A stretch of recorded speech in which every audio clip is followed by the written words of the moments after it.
Yippee! Alright, that's enough Paper Mario music. Okay, Tommy, we're gonna go for the golf girl. Even though she's a bitch. And she was making me really aggravated.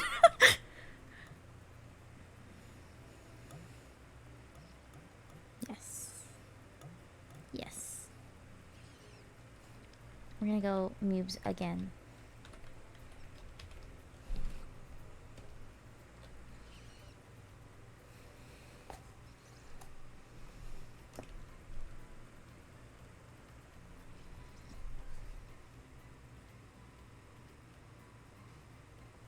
Why is it taking so long to load?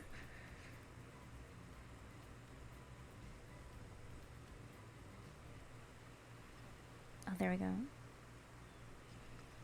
It was a little threatening how long it was taking. Look at this. Okay, I have to pull up the chat. Hold on. There we go. Now I can see what's going on.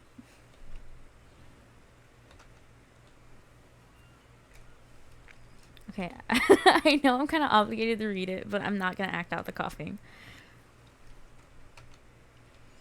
Just because I don't like the way coughing sounds, and I don't like mimicking it. It's a little peeve. It's just like how I don't like sneezing. Tommy's going feral. Okay. You wake up on the beach, soaking wet, saltwater stinging the inside of your throat as if you'd nearly drowned. Are you ready, Tommy? I hope we picked the right answers, because I've been struggling with that. Water falls from your mouth as you open it to gasp for air. You have no memory of how you got here. In fact, you can only remember your own name, but not where you came from or a single fact about your life. That's your cough impression. Sneeze your heart. No, I just personally don't like the feeling of coughing and or sneezing. Like, if you know me, IRL, shut up, Dylan. I like Dylan. Anytime I have to sneeze, I do anything I can to prevent it. Anyways, Mike's here, guys. Fun's over. What you do know is that despite the outrageous beauty of the landscape around you, you feel incredibly sick to your stomach. I'm dying. You hate Dylan? That's unfortunate, because I love Dylan. Dylan is on my top 15 list of people. Wow, I really went down the wrong pipe, huh? You need a minute, or can I go on? I forgot how sassy the narrator is. Yes, Dylan's pretty pogger, I'm not gonna lie. Oh, fuck, I forgot to read that. You're a minor, you know. Oh my gosh. 4 years? Is it actually? Can we throw you in there, Dylan? Anyways, I've got my Capri Sun, and I'm roaring to go. The bottom of your 7 million people list? This is so unfortunate. Yeah. An eternity, if you catch my drift. Whoa, not now, Ocean. Sorry, Mubes. May I continue? Please, go on. You witch. You didn't get the email. Twitch is bad. Just don't get the email. Just, like, get the app and turn on notifs or whatever. I think you can do that on desktop. Okay, then. As I was...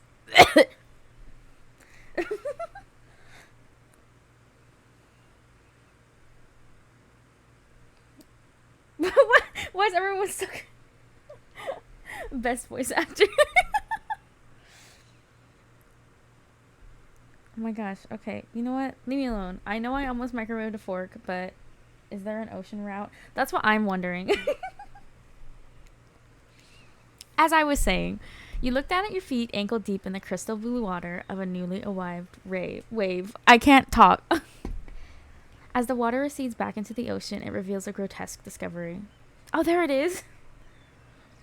Guys, I wish this had a route. A decomposing face stares up at you from beneath the sand. All you can do is vomit a stream of dark bile, bugs, worms, and other ick. Questions race through your mind. Where are you? How did you get here? Who is behind this incredibly charming, well-spoken voice in your head? leave me alone. However, answers don't come as easy as your mind is completely blank. What will I do? Alright, guys. Does that have a round? That's what I'm saying!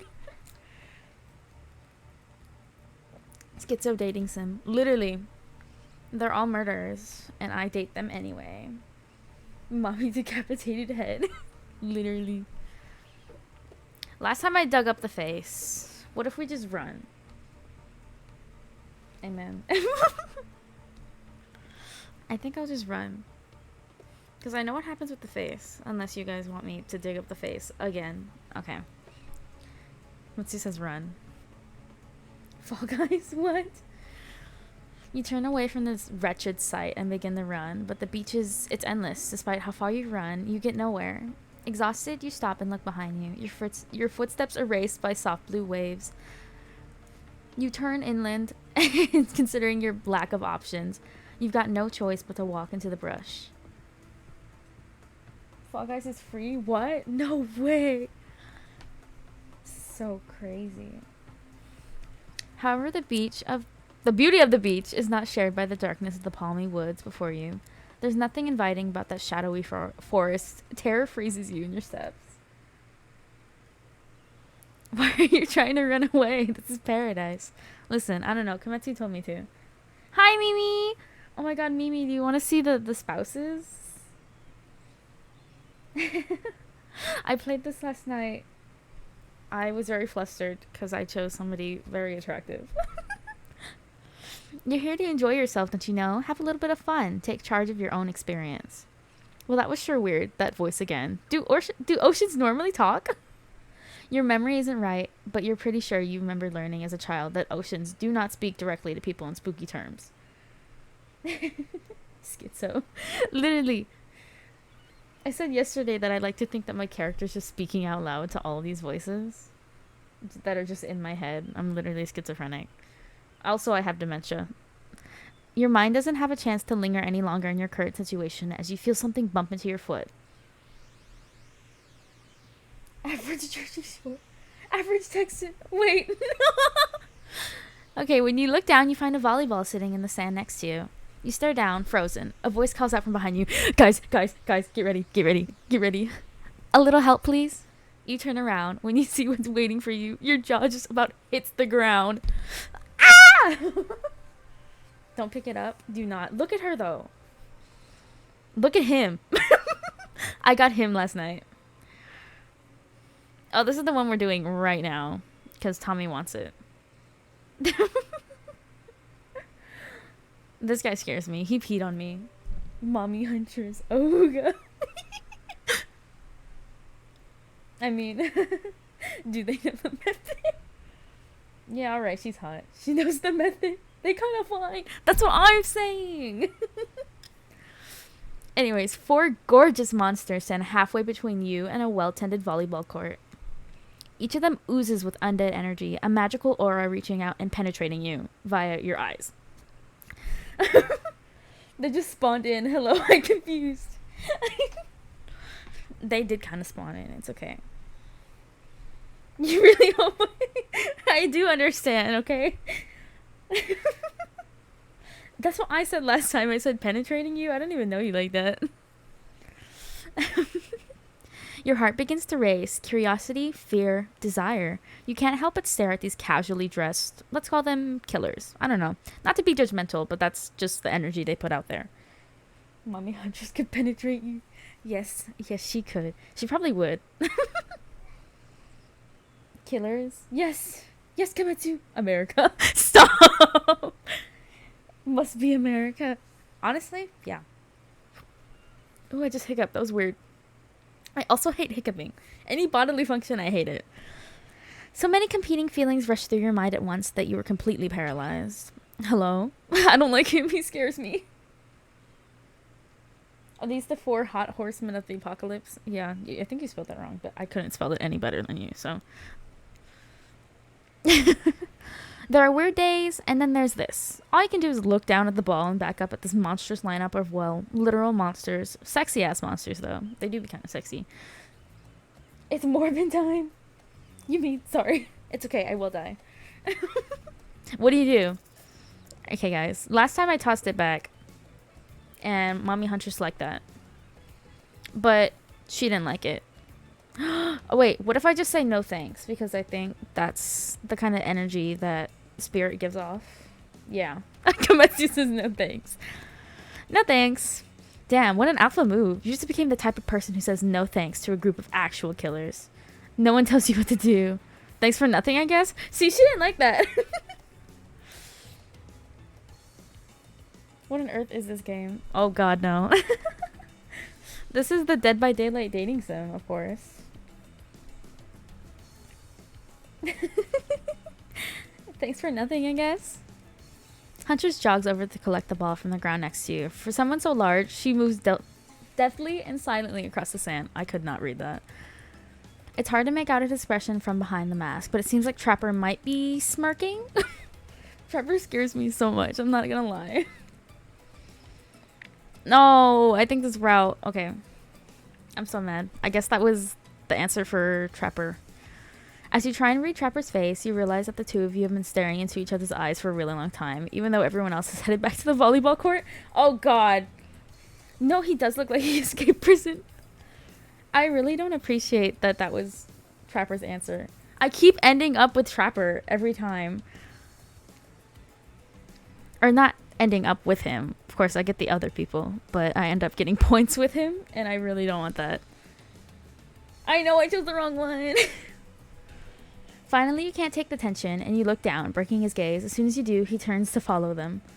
Alone again, you look across the beach at these strange residents who casually bat a volleyball back and forth, happily ignoring your intrusion onto their private beach. Drown yourself? I could. His eyes are so bulging and blue, it's kind of hot and mysterious. I mean, you're not wrong. I mean, have you seen his bazongas? But at the same time, damn. They're looking very appealing in their own way, and nobody so much as lifted a blood-soaked finger in your direction. Don't be scared, Mubes. You were made for this. Well, geez, if the spooky ocean voice is not to be scared, I'm sure it's all gonna work out. Spoiler alert, it didn't last time. The narrator literally killed me. With no good reason not to, you decide to head over and see what happens next. I think it's gonna be really hard to get the goth girl, I'm not gonna lie.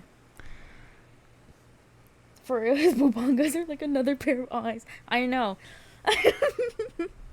It seems like you've derailed the volleyball game just by showing up. You derailed the game by just showing up, nitwit. See, he's mean to me. And I guess you're also a nitwit. Look, it's best to just go with Trapper says when he says it. That's a policy I held on for pretty much anyone who always seems to have fresh blood on their hands. Hey, don't worry about it. It's all just a game. Existence, that is. See, she's so, like, woke. Besides, you seem a lot more interesting than a silly game. What's your deal? What brings you here? You mean they're here to do more than distract from my total domination? Spirit looks fire. Yes, but she's so rude. She has, like, the worst personality ever. Deep sigh. That was Wraith. The sigh means he was done with the game, too.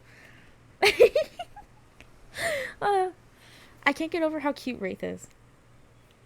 He's gonna distract me in this round, I'm not gonna lie. Either that or he saw a butterfly or something. Look, I don't care why this slack-jawed moron is here. I just want to know, can I kill them or not? See, look at him.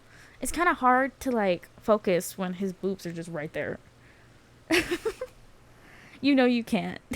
And look, he's always doing that fruity little pose. It's a smash, but her personality is so ass, right? She was making me so angry in this last game. At least, not yet. Oh, yeah, not yet. Hey, Mubes, you might want to, you know, say something. The guy with the white paint on him is so fine. Yeah, he's covered in mud. He's also, like, burnt to a crisp, but that's okay. Because he's really cute. He's a little shy, like, you know. He's, like, not like other girls. Huntress hard smash. On God. Have you seen her thighs? Bart, none. Actually, never mind. There'll be plenty of time for that soon enough. Right now, this group has some questions for you. But be warned. Answer quickly and answer well. It's a time quiz, and it will be very important later. Me to check DMs? I'm on my way. On my way to check DMs. Come on, see what the fuck is this? Hold on. I have to mute. I'm gonna watch it on my phone.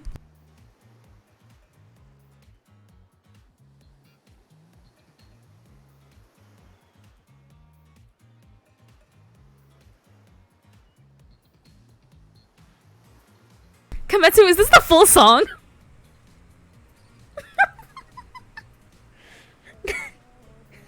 Kimetsu just sent me the full song. Okay, that's enough of that. Bar your girlfriend. Yeah, wait. Wait a minute. It's okay. No offense. None taken. Or not important anyway whatsoever. Probably that one. I can't remember. How attractive would you say I am? Send it to you too. Kimetsu, send it to Tommy.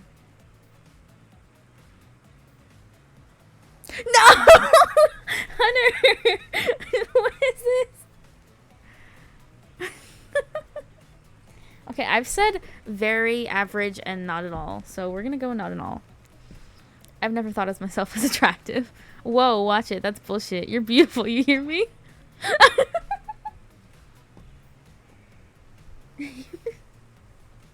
What do you... Kimetsu, send it to all of them. I can't get over that you sent me the full fucking song. If you could have any superpower, what would it be? I said flight last time, so we're gonna say invisibility. No, wait, that's Wraith. Super strength is obviously both of them. But I already know what she says. I'll just say flight again, because I'm trying to get her anyway. Technically, I suppose I can fly. Honestly, it's not all it's cracked up to be. As far as I go, I'm still not where I want to be. What was your best subject in school? I said skipping class last time. Let's do history. Nice. Oh, there she goes. Did I just add him? I could ping them both in Yippee if you want. I'll ping him in Yippee. Kimetsu.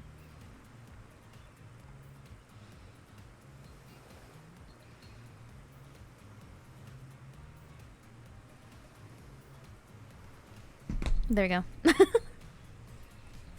Nice. It's important to know what came before, so that we're all not doomed to repeat humanity's mistakes. I mean, we will anyways, but still. What's your favorite animal? I said cat last time. I don't know what this fuck. I don't know what the fucker is. Let's say, I forgot who cat, like, pertained to. I don't think it did anyone. Considering I don't recall.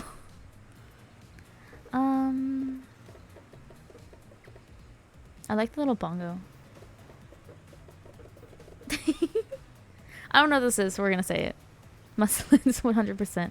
Be honest, you have no idea what a muscle is, right? You're just hoping it's some secret answer that results in a hilarious Easter egg, right?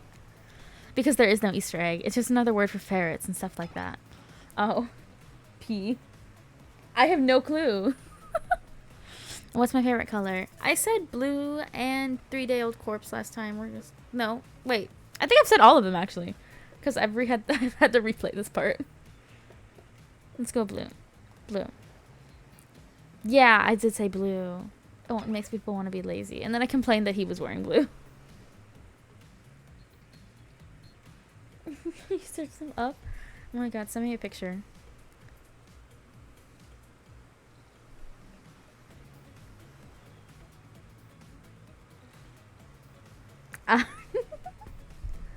What's my dream job? I said not working at all and nightclub promoter. So let's say astronaut this time. I think. It's hard to imagine being farther away from anyone than floating in space. The cold, inky vastness of nothing forever. Best flavor of ice cream. I said vanilla. And I died for vanilla. Like, quite actually. What if we be quirky and say horseflesh?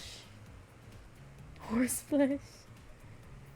Okay, we'll say horseflesh. Horseflesh? Horseflesh. I mean, ocean sounds. Like on the white noise machine when you switch it to the ocean. My favorite flavor is pain. Same. Same here. Mine is vanilla, swirled with pain. You know, classic. Horseflesh. Oh, is that the picture of the mustelid? Oh, how cute! You were right, Tommy. You gotta love mint, though. Hana doesn't like mint, which is understandable. But I like vanilla way more than I like mint. The text is so right. I think mint chip is the greatest flavor ever conceived myself. But enough about ice cream, am I right? Hold on a second. This reminds me. I am right. Always. It's a lesson you should learn before we go too much further. Do what I say if you want to survive. Pick mint chip. We're teaching lessons now, narrator. You rascal. Kill or be killed is the one rule on this island, even for faceless voices.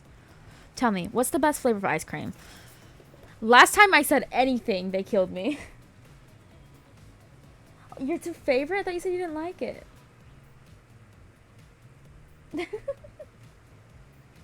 Who didn't like mint? Somebody told me they didn't like mint. It might have been... Oh, it was Wise. Wise told me he didn't like mint. Oh my god. I'm mixing up all my conversations. Mint chip. I'm legally obliged to say mint chip. So obedient. I think you're gonna do just fine.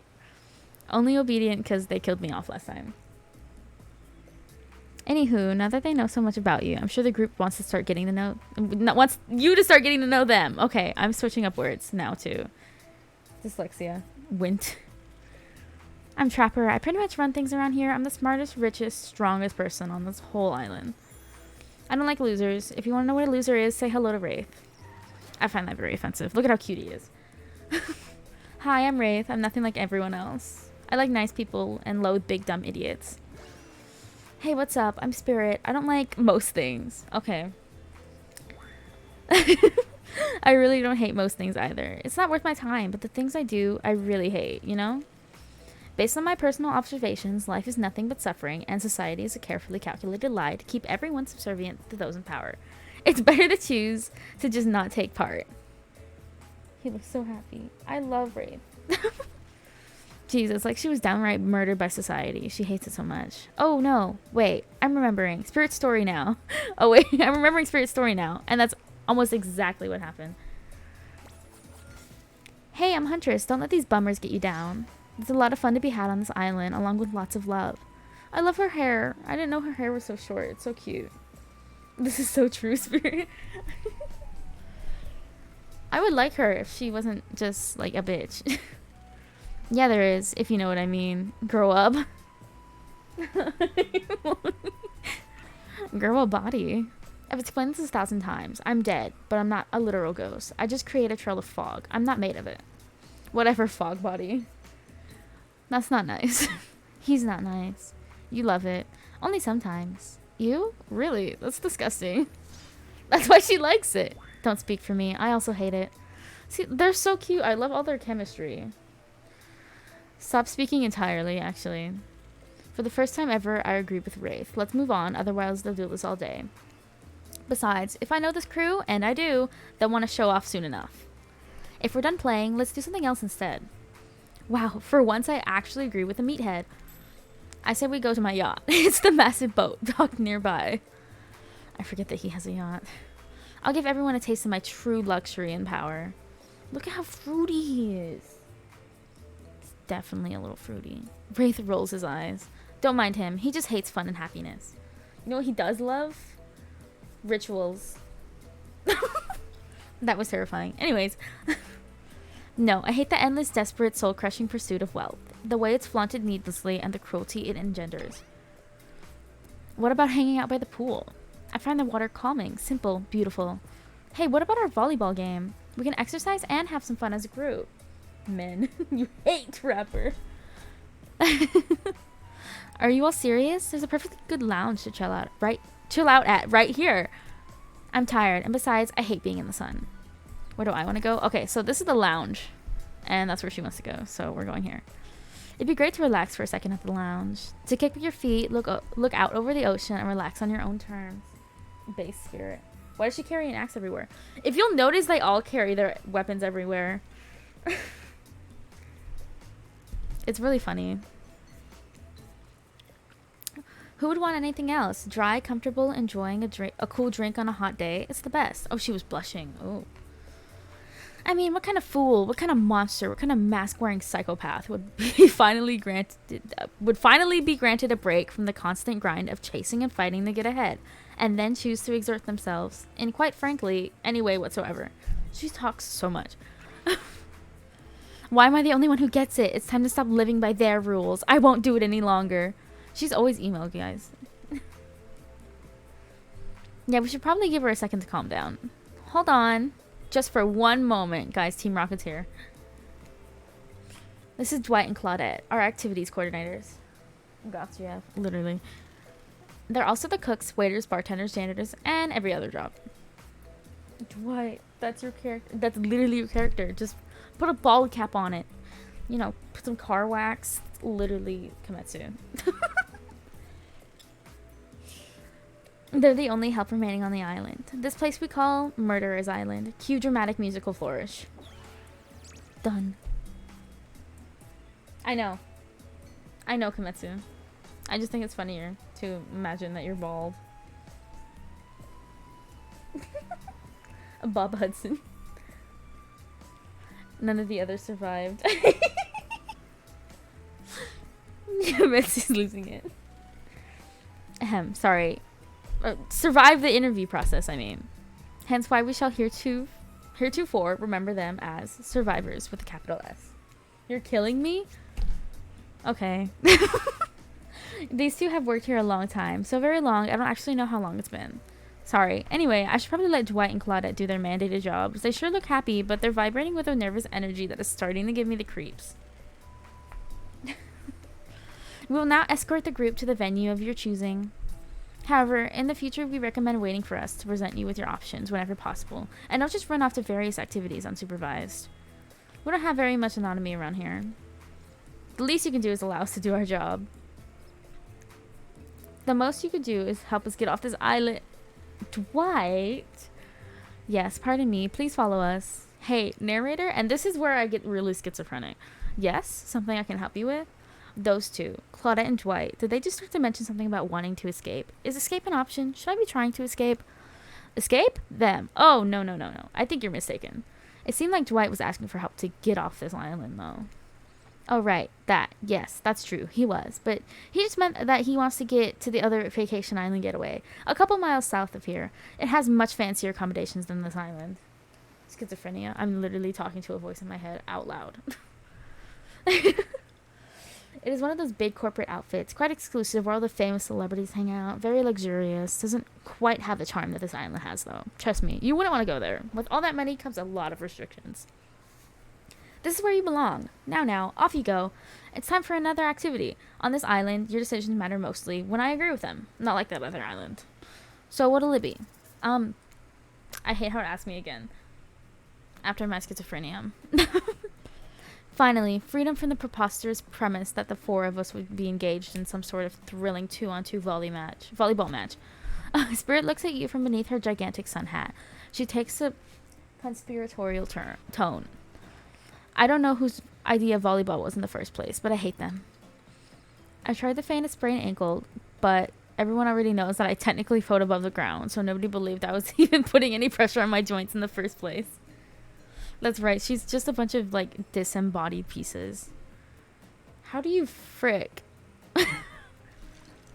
How do you do her if she's just a bunch of dismembered, like, pieces of schmeat? Like, what do you grab onto? Like, she's not even all one, like, piece. I guess we'll find out later. Considering I think you do bang everyone.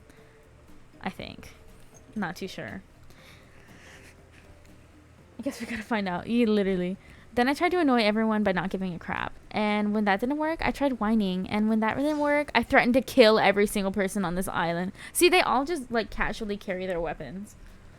But it turns out I'm not the first to toss those kind of threats around on this island. So, thanks, I guess, for getting it called off. I mean, I guess she's cute when you get to know her, maybe? Hopefully? Are we threatening to end each other again? Now it's Dwight who takes on the conspiratorial tone. His eyes shifting as he slips into a loud whisper. Please, just make it quick. He really does not like it. Is this what you'll be saying when we get behind the bar to make you the drink? Okay. I read that wrong. Is what you'll be saying when we get behind the bar to make you the drink of your dreams. He's screaming. Dwight's very... Dwight. Hilarious. Right, Dwight? Yeah, right. So, what'll you be having? Oh, I get to pick. What do you think? I don't know what she would like. I don't know what she'd like. That's what a spirit like. Probably, I don't know. The wiki. Do not check the wiki. Kametsu, that is cheating.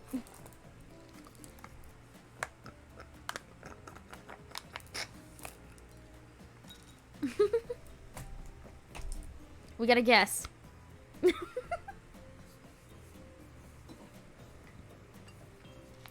We're gonna do this on our own.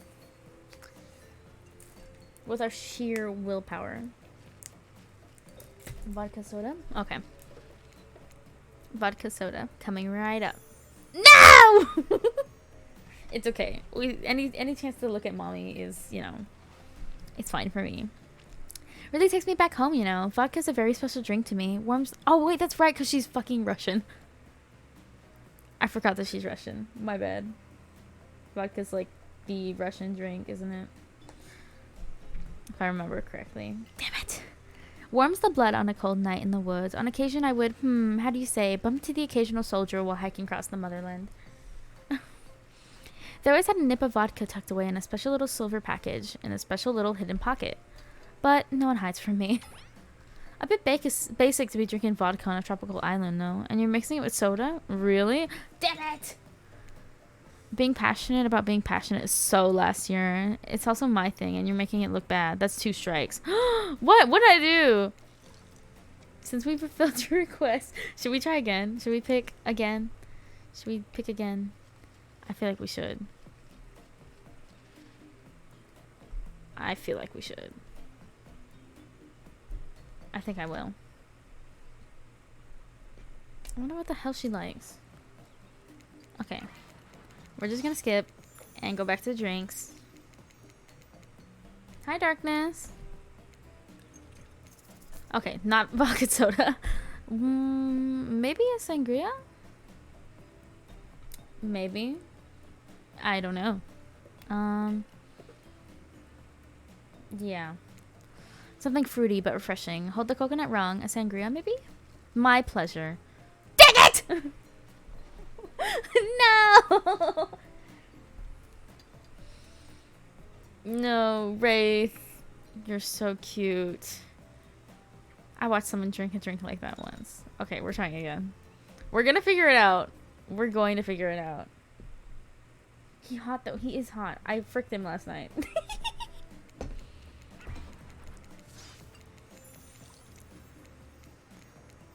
Okay, we're gonna keep going. Richard Daiquiri. Okay. There is. I didn't come here to party. I'm just trying to make the best of a very strange situation. How about a daiquiri? Got in those shorts of his. I did get in there. I know how to make that. But skip the liquor. I'll have mine version. No!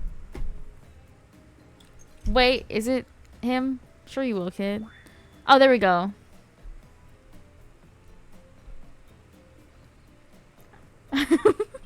Don't mind him. We don't need to soak ourselves in booze just to please someone else's expectations. If you ask me, there's enough spirits here already.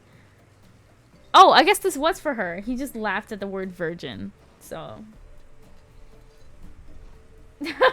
Oh, thank God. I know. I didn't want to do it again. Besides, alcohol just numbs you to the painful realities of the world. I choose to face them head on. You'd never do something like that. I don't know. Hide from it all behind the world's largest hat or anything. Please, allow me to ignore any fashion advice from the man wearing a doll's face as mask. Literally. Not a doll's face. Jerk. That's the best he can say. Since we fulfilled your request, it's time for you to return the favor. I know I should have known there was a catch. Icebreaker time. I swear, had I known they pulled this kind of,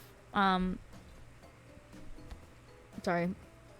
There's like a burp or something. Faux enthusiastic community building craft. I'd have suggested we attempt to walk to the lowest point of the ocean before I ever set foot near this bar.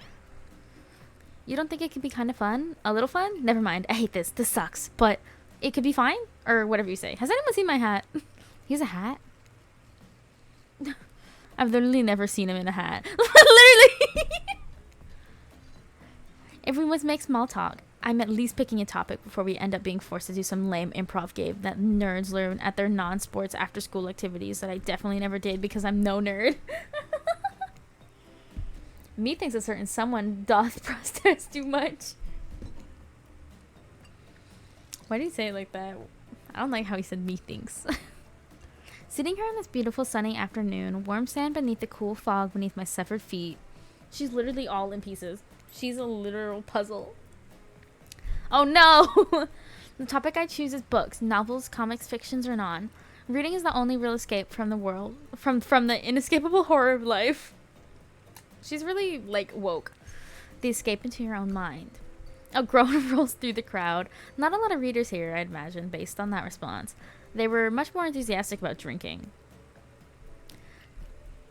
So is anime. Considering the situation we're in, it seems appropriate time to ask you. Mubes, what is your desert island book? The one book you'd bring with you if you were, well, on an island like this. Oh, and it has to be classic horror, for reasons that should be obvious. She means because it's an island of horror villains.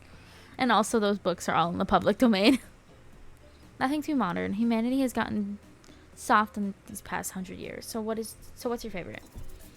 I feel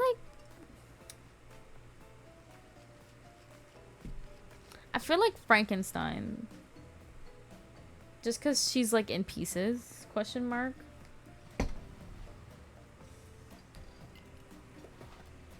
Based on her, yeah. I didn't actually read it, but it seems like the 3 movie versions of Frankenstein, they've all been pretty good. You know, you can lie to make yourself look smarter. They're killers, not mind raiders. No! Wraith! Please!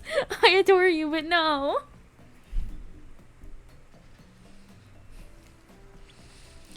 Okay. I guess not what I was expecting. Do I have to start from the beginning? I hope not. Yes, it is the beginning. It is definitely the beginning. Okay, we're gonna save after the degree.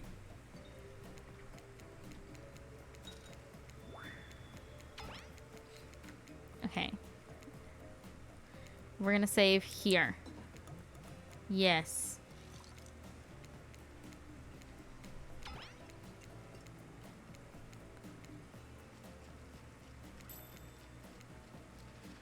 Okay, and then we're gonna save again here. I'm sick and tired. Okay. Okay. I definitely shouldn't say books, no thanks. Maybe I'm gonna go Dr. Jekyll and Mr. Hyde. You know, I really enjoyed the story of Dr. Jekyll and Mr. Hyde. I've always felt like I had this other person living inside me. No! But I can't read. Oh yeah, that's right, she can't read. Not because I'm dumb. Okay. Mommy, I love you. I love you. But no. Okay, we're gonna go. Okay. You gotta be kidding. I know! Dracula. It's one classic that's still scary. To be seduced by some beautiful stranger, only to learn later on that they're an immortal villain. It's downright thrilling. Oh my god. I didn't think she would want. Or that, like... She would rock with Dracula, but I guess. Huntress is next run for sure. Yeah, she is. I wanted to do her when most of the people that liked her were available. But I don't know when that would be. Well, I guess, but I was going to say that despite the deviant behavior of Dracula and the threat of possible danger or even death that he poses, you can't help but get turned on by the liberation form and the status quo that he represents. Hello? Kametsu, I don't know if I do want to call. Same here. So what if some old doctor says he's a bad boy? Oh, whoa. Why is she in this pose? So what if the old doctor says he's a bad boy? You're supposed to reek like garlic and sleep alone? Who did they think that would buy into that? I don't like the pose she's in right now. If you're going to be trapped in the nightmare that is undead life eternal, which I know a little something about, you could do a lot worse than Great clothes, a castle, and a lover who doesn't take shit from anyone. You're literally playing Dead by Daylight when you join the stream. Oh, you play it for the first time in 2 years, Darkness? Kind of crazy. Not gonna lie.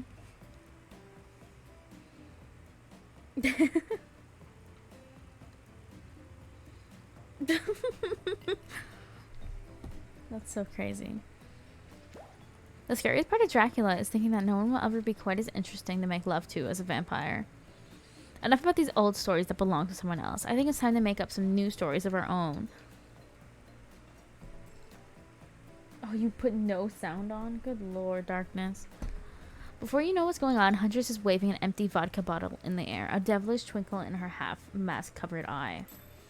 Might I suggest something a little naughty? Let's all get in a circle and spit this bad boy. Oh no! Oh no! You gotta be kidding me. Poor Kimetsu.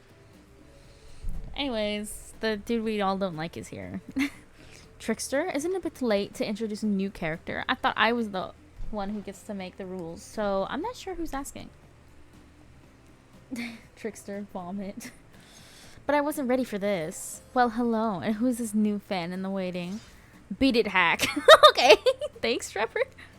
I don't know, what's the harm in inviting one more person to join the circle for our game? Oh, I can't say. I was just saying it's a great idea, while also teasing the secret Trickster ending. Huh? There's a Trickster ending? He has nice abs, though. He does. They all have nice abs. I'm a little curious about the Trickster ending. I don't think it's actually real. I've got much, much better things to do than hang out here. I'm famous. Oh my god, me too. Toodaloo! You don't care for the Trickster ending? I do, because how the hell do you get it? Kimetsu! The rules are simple. First you spin, and then you swap spit. That's it. But let's be clear. This ain't a peep show. We're here to have a good time, but in a classy way. All makeouts will happen out of view to the public eye. Real romantic like. Yes, romance is the goal, so we'll all be waiting here in complete silence, trying to listen in and use our imagination while you make out on the other side of the bar, but not watching. Like adults. Romantic, well-adjusted adults. Mubes, you're up. You grip the bottle in your hand and put your fate in the hands of the empty bottle gods. Oh, no, it's a minigame. Okay. Can I can. Yes. Well, not technically. Wherever the pointer stops, that's your result. Yes, okay. I'm ready. Ready. Here we go. Spin the bottle. Oh no. Oh wait, look at the little chibi icons. They're so cute. Okay, I hope this lands on. No! Alright. We're gonna keep going until it lands on fucking Spirit. Damn it!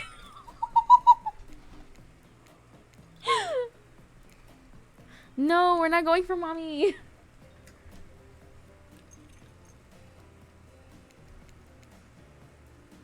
Okay, can I save right here?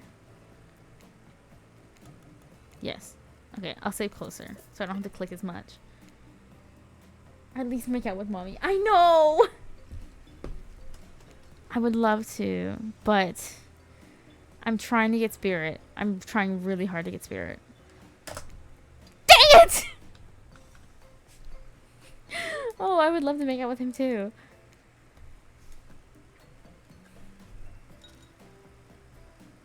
Go. There we go. Ready. Here we go. Spin the bottle. See who you're gonna smooch. It better be Spirit. Dang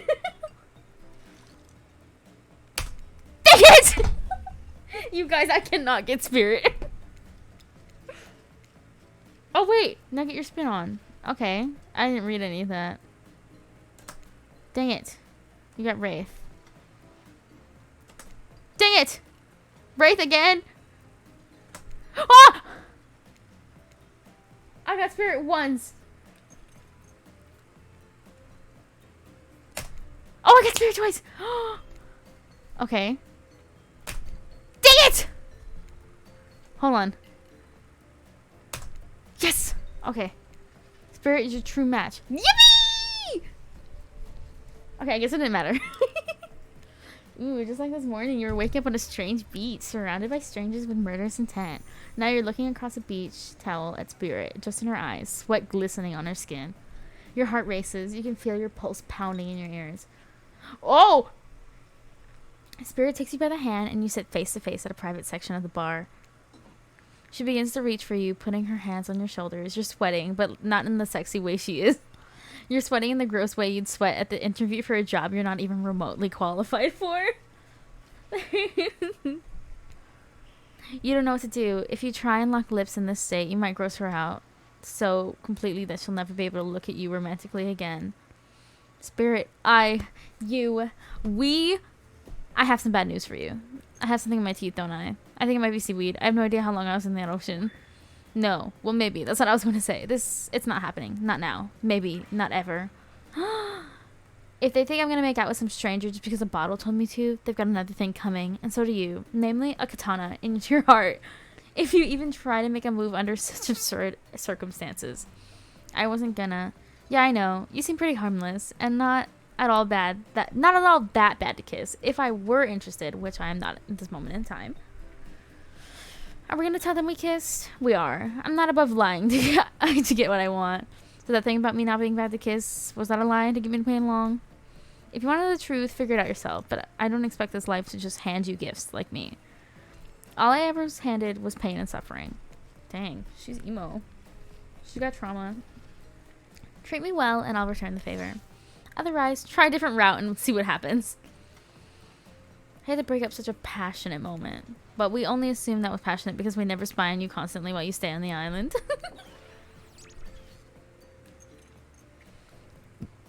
My goodness. Okay. But dinner is being served right away, and we must insist that you join us. We wouldn't want anyone dying of starvation. When there are so many more interesting things to die from. I mean, I suppose. Seems like the next activity is mealtime. How quaint. You're expecting what? Capture the flag? Do you know how complicated it is to run a game like that? Much more so than sitting and talking. You arrive at the cookout area to find an assortment of picnic tables scattered around. What were you expecting? Some kind of grand hall with a huge banquet table? This ain't some prestigious fantasy epic like you'd find on cable. Dwight and Claudette usher you to your seat, but there's very limited seating directly around you. And oh, great, terrific. It seems that everyone wants to sit next to you.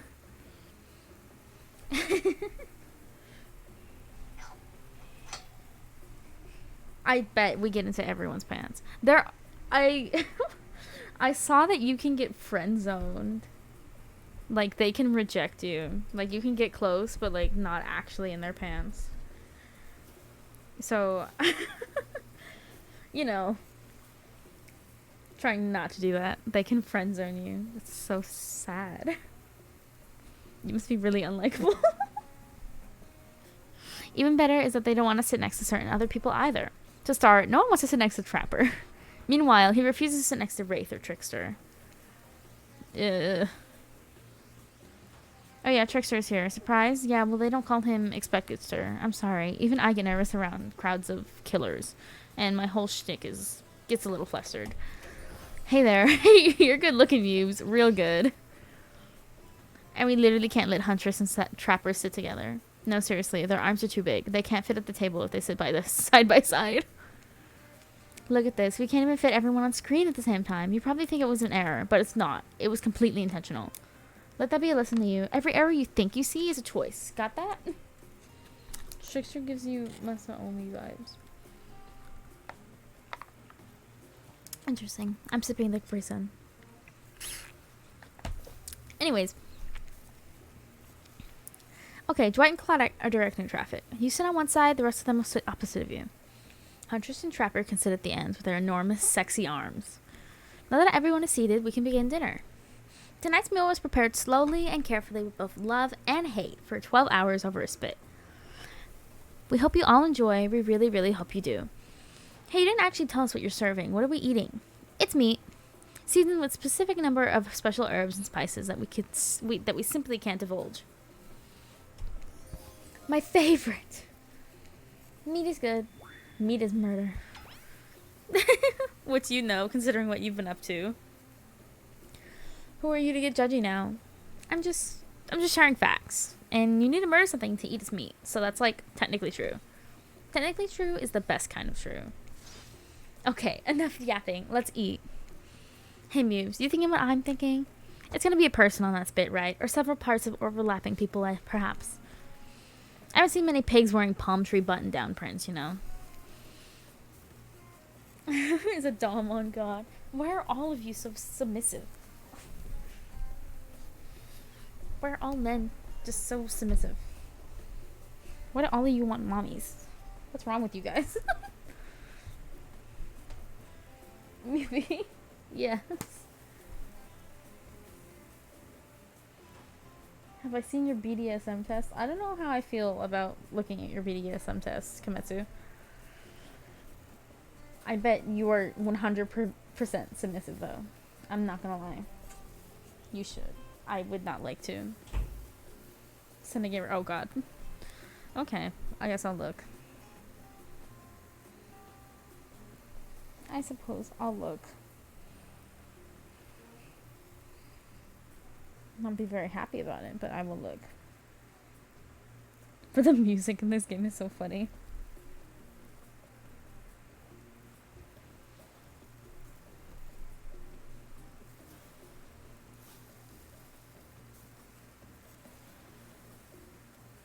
Oh, you're only 57% submissive.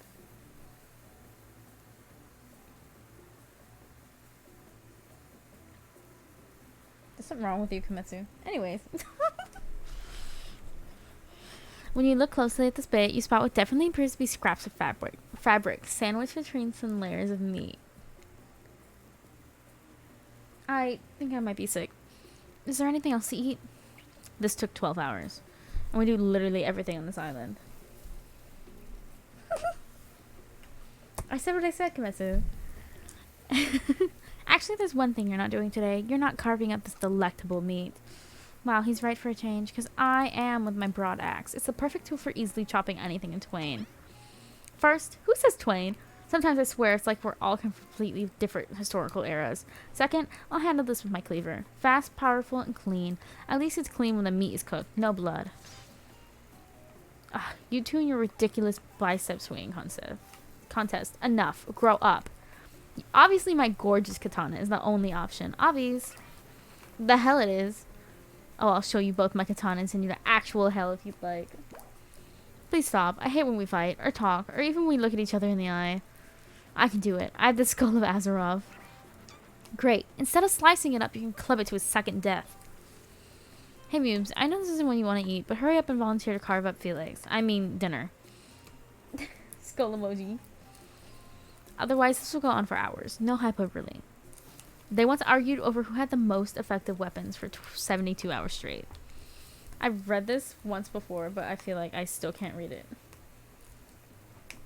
Kimetsu. Take a BDSM test on stream? I've taken one before. I've taken plenty. I retake it like every year. Every year I retake it.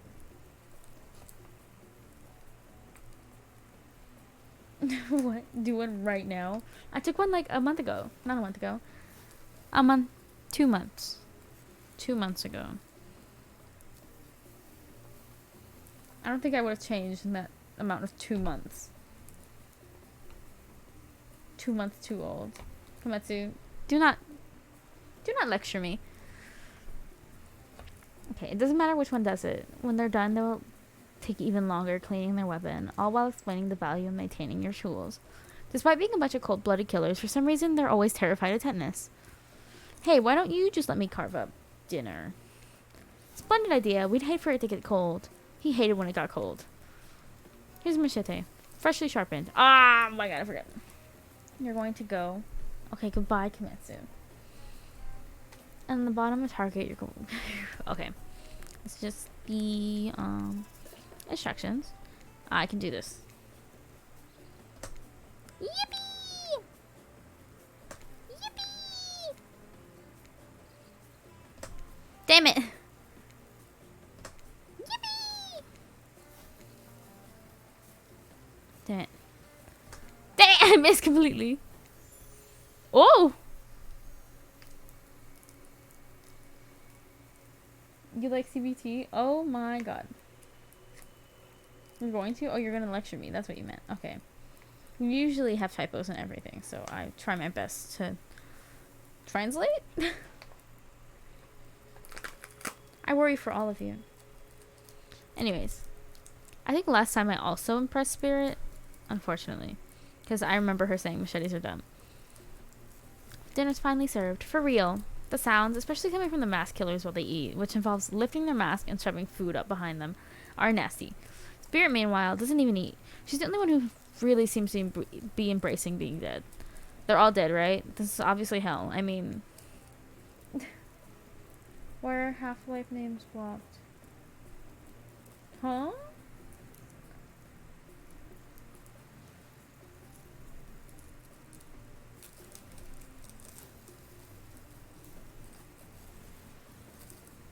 Question mark?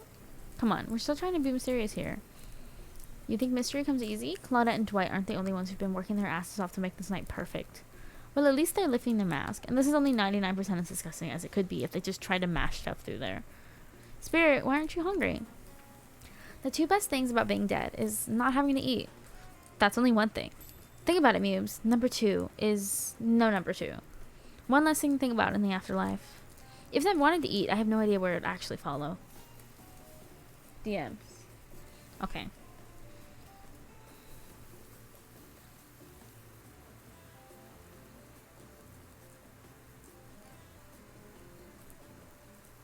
What the fuck? I don't know.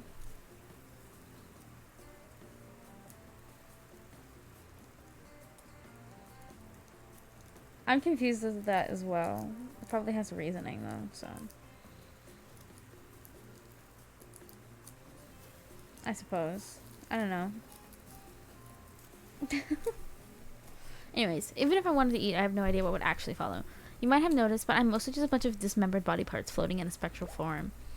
Do you see how deep this cut on my abdomen is? I don't think my digestive tract connects anymore. Oh my god.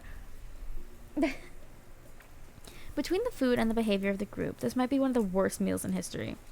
But even worse is they're staring at you. You're not eating. They don't like that. I think they want an explanation why. What do you want to tell them? I said look at that seagull last time. It was pretty funny. Nobody believed me. I'm gonna say I'm sorry. Actually, it's not the food or the company. I'm just self-conscious about how I look when I eat. I was just pretending to be grossed out by dinner so I didn't have an excuse not to chew in front of everyone. Sorry if that made things awkward. I'm actually extremely hungry. Yeah, watching people eat is gross, but try to relax and not worry about what everyone thinks. It's so important to always remember people are watching you, judging you, definitely not ignoring you. Right, guys? Is anyone listening to me? Okay, time to game. Okay. Komatsu Gaming Arc.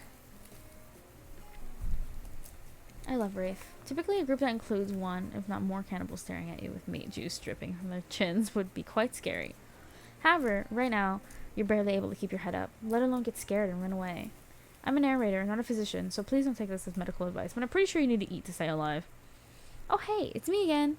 Your friend, mentor, and guide, narrator to the narrator, the ocean. Not sure how I feel about that characterization, but I'll allow it. I brought you here, and I might be the only one who can help you now. There's only one thing you must do to survive. You have to figure out why you're really here. No one can tell you, not unless you follow the right path, or at least a right path. There's too many of those to count. Hopefully you pick at least one of them. Because there are even more wrong paths. Oh, is that Dedois? Okay. That's just Kiefer. Many of them lead to your demise. Others lead to something even worse. Starting scenes over and over, having to fast forward back to where you were, am I right? Oh my god. I would know nothing about that. For this place holds many secrets, even from itself, but the only one that truly matters can only be learned if you answer the most important question. Why are you here? Why are you here? Answer that and you'll learn the truth. The ultimate truth. Vague. Mysterious. I gotta give it up to this ocean character. That's some quality early game storytelling. Hold on, I'm back. One more piece of advice. You've made many choices by now. Some of them I liked, some of them I did not. Komatsu Gaming TV. It's in your best interest to make more choices that I like. For the choices might be yours to make, but they're mine to reward.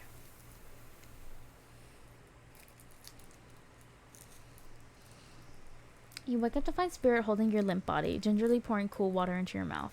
Oh, Spirit is tending to me. That's good. That's a good sign. Don't you just love the ocean at night? I do.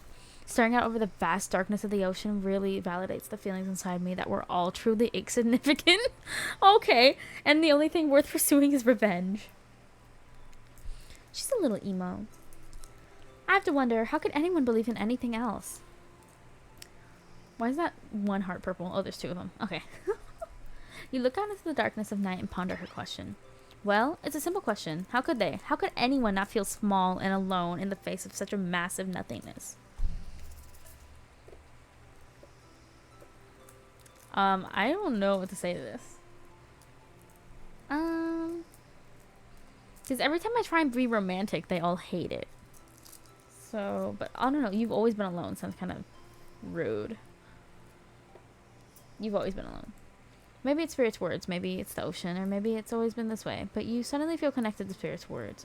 I may not remember much about my life before, but there's one thing I know to be true. I've always been alone. And I always will be alone. Spirit has turned from looking at the ocean as looking directly at you now. It's a funny idea, isn't it? Being alone. Together. It's the best we can hope for. Oh, maybe. Or maybe it's too much to hope for. Maybe it's impossible to pretend we know anything. Is that just arrogance? Oh. Okay. Ugh, I was so dumb, so busy trying to please everyone and be the perfect student, the perfect employee, the perfect daughter, that I didn't take care of myself, and now I'm all that I got. Worst of all, I got distracted from my true purpose, my destiny, the purpose that was sitting inside me my whole life. Okay, so this might sound a bit silly, but Spirit looks around to see if there's anyone else on the beach. When she's convinced that it's only you two, she continues. There's a dragon that lives inside me. I've always known, but I've tried to ignore it. When I couldn't ignore it, I tried to push it down. I'm so stupid. You're not stupid. That sounds badass. Was Spirit crying? I think so. I think we got in her feels. So. Sorry guys, Capri Sun break.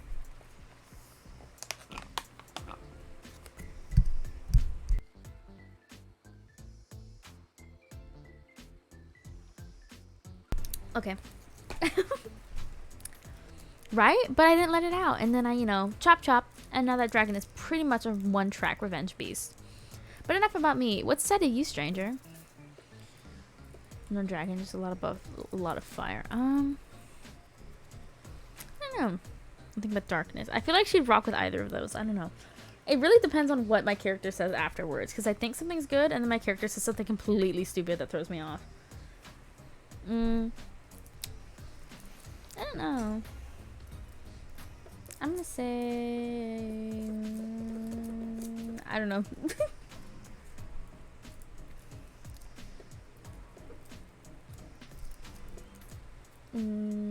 I like the dragon one. No dragon, just fire. A raging inferno. In fact, begging to burn this whole place down if it let it out. Maybe I am the dragon? I'm sorry, but you're no dragon. And breathing fire, that's some hobbit type nonsense. Oh. Okay. I'm gonna load that again. This is one of those parts where my character says something stupid. Okay, skipping.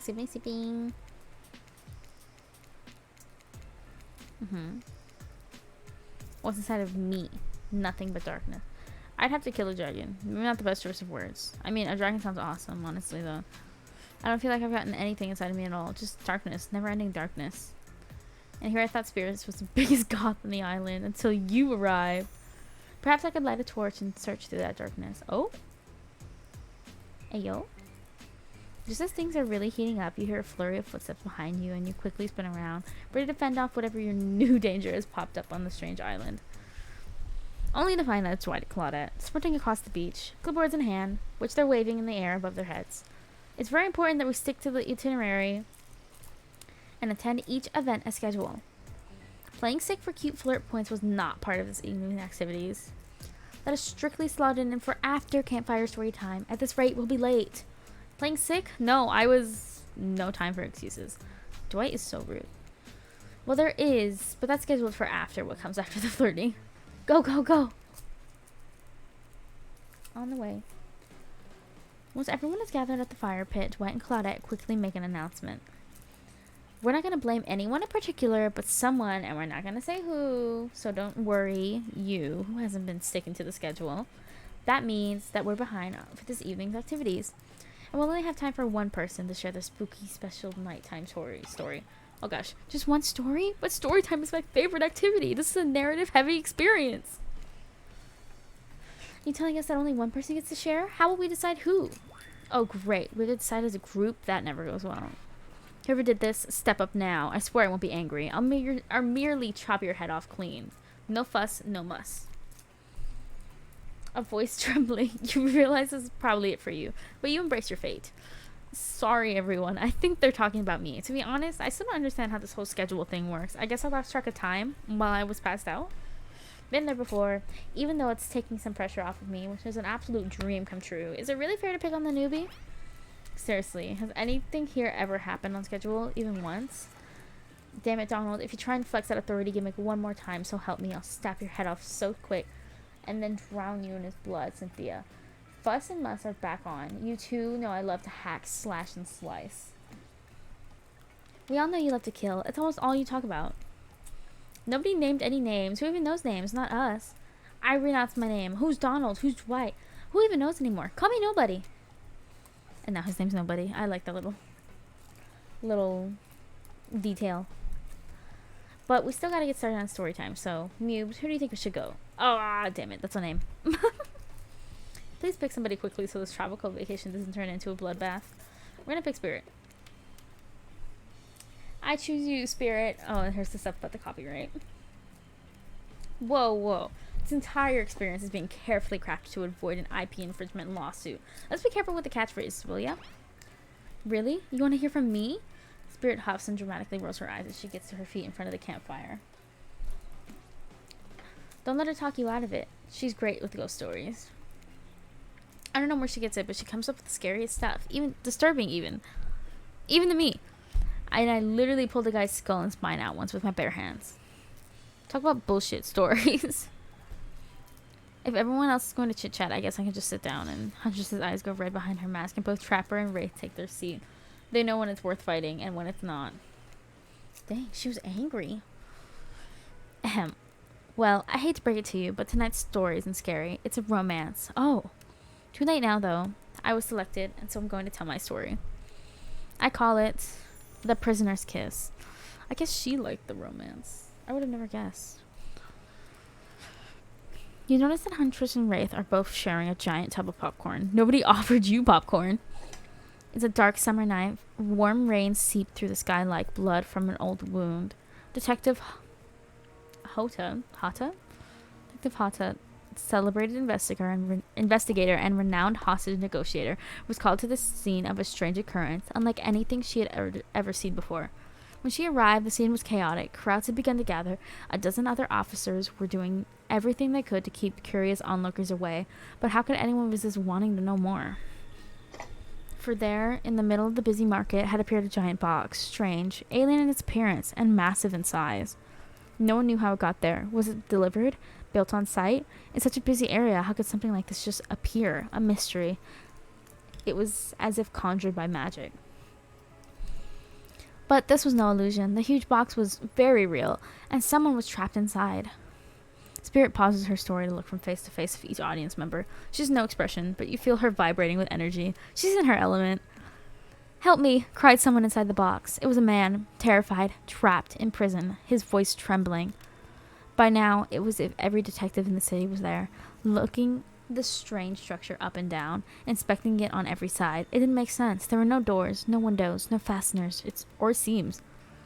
It was completely solid, and much too heavy to move by hand. Right, the Hunter seems like the two would actually share some popcorn. Yeah. Solid, that is, except for a single small slit, just enough to see the bloodshot eyes of the prisoner trapped inside. I don't know what happened. I woke up and I was here. I'm so scared. Please help me, cried the man, as if pleading for his life. No stranger to tense situations. Detective Hota comforted the man.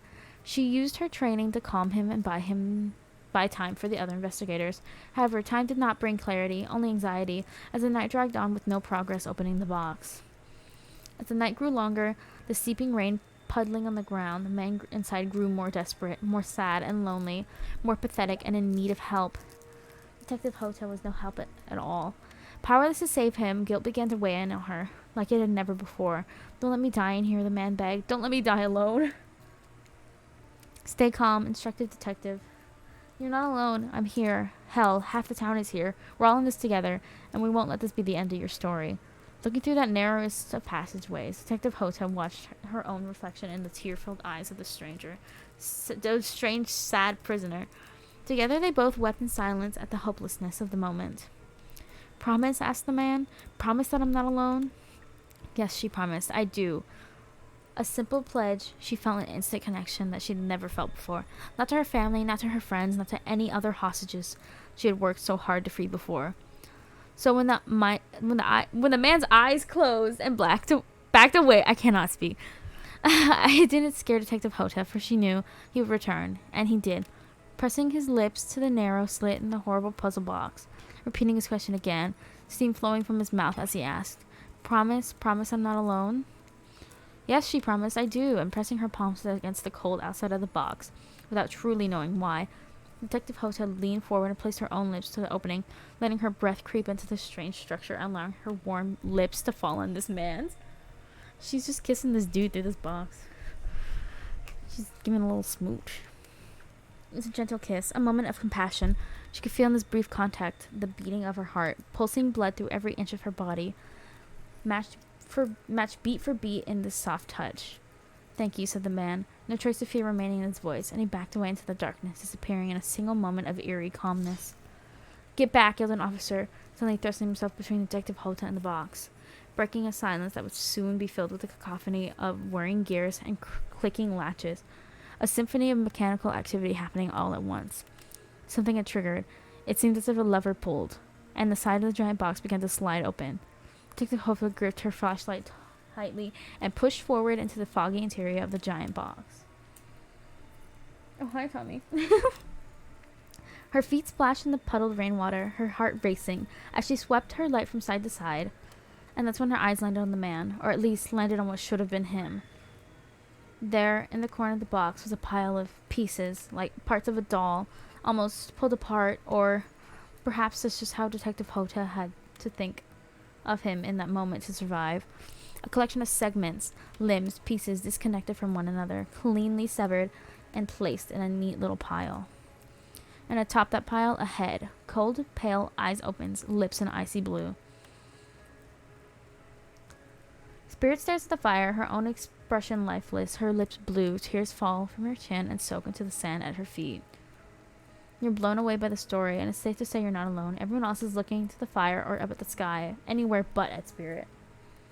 Why is she crying? I think all the stories they tell at the campfire are their actual, lore. That's probably why she's crying. I think she was the man in the box. I think it's her story. I don't know. It said something about her being, fuck. She's getting revenge on society for something, I guess. If it's her story, revenge for not doing anything to save her. I guess she was in the box. I don't know. You're blown away by the story, and it's safe to say you're not alone. Everyone else is. Oh, yeah, I read the part.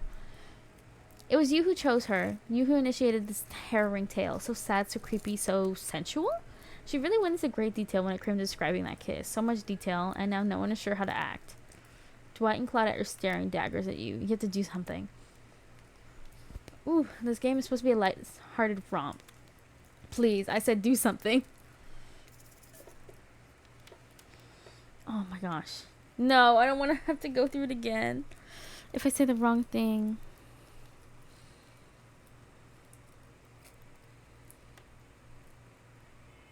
Yeah, there was limbs laying around, and she is just a bunch of body parts. And she emphasized that the lips were blue, and then the narrator emphasized that her lips are blue, so. Hug her? I could hug her. I don't think she would like that, though. I don't know. We're gonna try it. You stand and without saying anything approach Spirit, reaching your arms out around her for a hug. Her robe, hovering in the air, begins to wrap itself around you and squeeze you into her. It's kind of like being hugged back, but also like being tied up. It's certainly not what you expected. Instinctually, you pull yourself away, but it's an awkward movement, and you nearly fall over into the fire. Spirit says nothing and floats away without so much as a goodbye. You meanwhile realize everyone had just watched this truly strange interaction from the corners of their eyes. On that note, everyone decides it's time to take a break and split up for a little bit so that they can all have a moment alone before bed. Everyone leaves and you're alone by the fire. The only thing you can hear is the ocean slowly lapping against the shore. This is nice. A true moment of peace and tranquility that lasts for all 7 seconds because Trickster shows up and he's blaring his latest song. Hey baby, you look lonely. Mind if I join you? I do mind. It was the right choice. I'm assuming so. He doesn't wait for an answer. I know you've been hearing from these guppies all day, but I want you to hear something from a big fish like me. Something special those in charge of this island don't want you to hear. I'm the ultimate catch on this island, the only lobster in an ocean of sardines. Oh, I remember this part. No one can give you what I can't. You just have to find me. Come find me, baby. He's so weird. Trickster leaves. You're a bit confused about... Hold on, I'm going to move my mic. About what to make of his cryptic clues, but you aren't going to get any time to yourself to think about them just yet. Spirit approaches you. You know, I was watching you while I told my story. I could tell I was having effect on you. The fog that follows me around, I could feel you breathing heavily, taking me in. You and I are both absolutely flabbergasted at the piece of information. Legit, you learn something new every day, even when you're a god. I mean, narrator. Trickster's nappy and weird. Why does he keep calling me baby? I don't even know you like that. Don't even know you like that. Okay. Sorry. Had to take another sip of my Capri Sun. And now it goes over there. Okay. You're doing it again, right now. You need to calm down. You should come to the hot tub with me. Oh! No wonder he's a side character. He's weird. I want to see if there's actually an achievement for him, I guess. Dipping in hot tubs with Spirit? You've come a long way in a single day. I'm not saying you shouldn't follow her. An offer like that? Just don't forget our little talk. The ocean is like... weirding me out. You and your storyteller friends slip into the water. It's just the right temperature for an evening to dip. Plus, if some jealous shark comes along and manages to jump from the ocean into the pool, you're also pretty sure your killer companion can handle it. I just want to be totally clear. Even though the story bore some similarity to my life, it was not about me in any way, shape, or form. Not symbolically, not metaphorically, not any other ickly. I believe you completely, sure. You were cut up to pieces in your life, and so was the person in the story. A perfectly normal coincidence. Sure, you're on this island trapped, one might say. It's the most puzzling place. A completely regular coincidence. And sure, his lips were blue. Your lips are blue. Really? You'd call this blue? Searching for answers, hoping to find revenge. Okay, so let me stop there, I guess. Coincidences. Sorry, the coincidences. Get this through your head, whoever you are. Samurai blood runs through my veins, or well, maybe it has coagulated by now. No need to sweat the details. Regardless, I'm a descendant of noble warriors. Thousands of years of training with bladed weapon preceded my entrance into this world. Do you know how many swords that is? A lot. You've got to figure out that with that many sharp edges, a person is bound to get disconnected from a body part here and there. So the truth is, and I wouldn't typically share this, so don't go blabbing about it. I dreamt that story, like watching a movie in my sleep, when I was just a little girl, years before my father sunk his blade into my skin. Okay, so it was kind of her. I've never been able to shake it. This is a very weird, very adult story for a child to dream. Do you believe me? Yes. I know we just met, but yes, I do believe you. The way you told that story, it clearly came from someplace deep. Fool.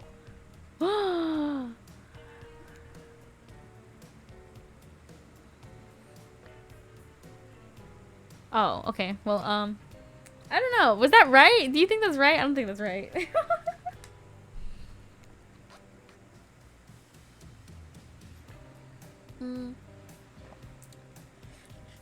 My own question about if I believe your answer to the spirit's question.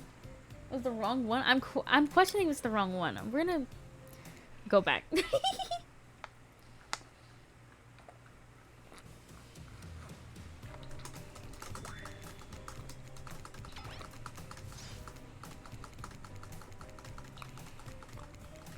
I'm just skipping while I drink my Capri Sun. Okay, no. I have to be honest and say no. I don't believe you. Fair enough. Why should you? Just needs to be earned, not taken for granted. And you're smart to be skeptical. What? Are they both wrong? Hold on. We're gonna see what the other one does.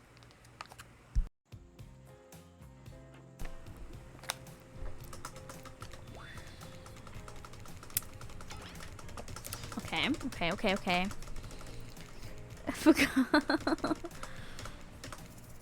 Who cares? Who says I believe in anything? And for that matter, who even cares what I think? Our beliefs are our business, no one else's. Well, I'll be. That's a strong take. Okay. Those are both wrong. You've got to cultivate your own garden. I just admire you, Mubes. You're not offering your thoughts or opinions simply to feed the curiosity of others, like some of the more desperate residents of our little paradise. Good for you, I say. Now you've got me wondering, do I believe you if you believe her or not? And if I know everything, because trust me, I do know everything, don't I already know the answer to my own question about if I believe your answer to Spirit's question? Whoa. Ocean Air got me tripping. Why did he say it like that? Sorry, I didn't mean to distract us both. What's important is that certain corpsey cutie floating in a cloud of magical mist might still be waiting for you to say the right thing and free her from her puzzle box. If you believe that she is the... Damn it, got me going again. Unfortunately, before you can follow this conundrum to what will surely be a mind-numbing cycle of new questions, you find a certain someone, or certain to someone standing... Please stumble, guys. Someone standing before you with a fresh towel ready to dry you off. Sorry, kids, but it's time for bed. I might be the youngest one here, but I'm no kid. I do have her living wrapped up in a fresh, clean towel. My mother used to help me wash my hair when I was young. She'd comb out all the tangles and tie a ribbon around it before sending me on my way. I miss her. You watch as Spirit stares off into the distance, her hand gripping to a tight fist. She doesn't notice you're watching her at first. When she catches you looking, she turns away, roughly grabs a towel from Dwight, and then pushes him and Claudette aside as she floats off. You head over to the campfire. The heat is comforting on this chilly night. Looking to the crackling embers, you think about Spirit's story and the prisoner in the puzzle box. If you manage to escape this place, will you leave with your life, or has it already been taken from you? And it's just a matter of time until you make a gruesome discovery. Before you can dwell too much on your fate, Claudette and Dwight arrive. Their now familiar creepy smile stretching from ear to ear. It's a bit menacing to see a smile lit by firelight. We must apologize for the accommodations. We weren't prepared for another guest, but we're going to make you comfortable, or die trying. They hand over a pillow and blanket and welcome you to snuggle up by the fire. Perhaps the music will put you at ease? Oh my gosh, another Tommy W. Perhaps the music will put you at ease. Just try to keep the volume to a minimum. Our other guests aren't the other types who want to rob of their beauty sleep. They didn't even tell me the instructions. Awesome. Away we go. Okay, last time I did 88 and Spirit came.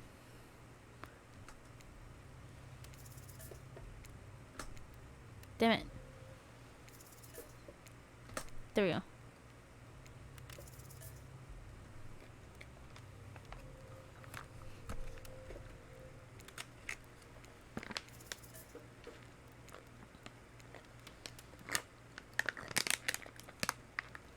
Okay, Spirit tells you her secret for falling asleep when she's feeling restless.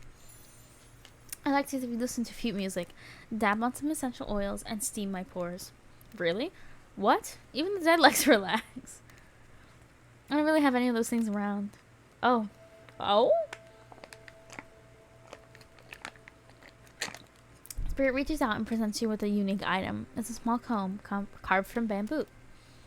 I guess you could hold on to this. It was a gift from my mother. I will want it back, though. And if you lose it, well, you'll get revenge on me.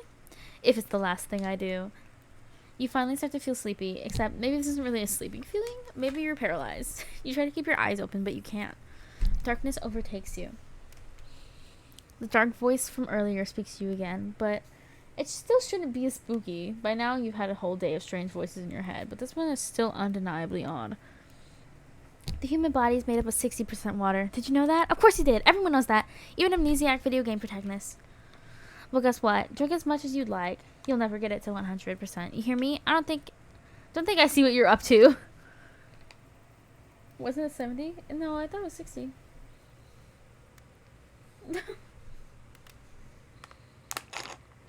You eat water and drink burger? Awesome. I finished my Capri Sun. Now I'm sad. Common darkness W. Okay. You awake suddenly to see someone looming over you. Oh! Huntress! Huntress is rifling through your pockets. Oh, you're awake. I was listening from you, really trying to get to know you better by seeing what sort of trinkets you keep close. I saw you with Spirit right before bedtime. Look, I'm not saying I don't trust them, but, well, yes, I am saying that. I don't trust anyone. I don't already have tied up. Oh, I don't trust anyone I don't already have tied up. So I was making sure they didn't do anything fishy. And I was making sure you're not a soldier. Soldiers killed my father, you know. Well, I've got you. You should really consider spending some more time with me. I'm not scary. Oh, Huntress. I really wanted to. Excuse me. My goodness. You're not? Not at all. I'm just a lost girl on a big island. I've been watching you since you got here, you know. Not in a creepy way. Of course not. Just in a mommy way. Huntress pauses for a long moment. Alright. In a charming, creepy way. I've noticed how fun-loving you seem. If you spend some time with me tomorrow, maybe I'll take you to this special place I found. It's all mine. None of the other killers, she's so cute, have been able to find me there. It's quiet and isolated. Maybe I'll even show you how to make beef stroganoff. Oh, guys, she's so cute. She's so cute. I really like her. Look at her little face. She's just the cutest. I think she's the cutest. That all sounds very enticing. I'll let you get back to bed. It's been a long day. She's shushing me. Look at her thighs. Huntress places a gigantic hand on your forehead, and your eyes flutter closed. Finally alone for real this time. Maybe. You drift off to sleep again. Hopefully you're not poisoned.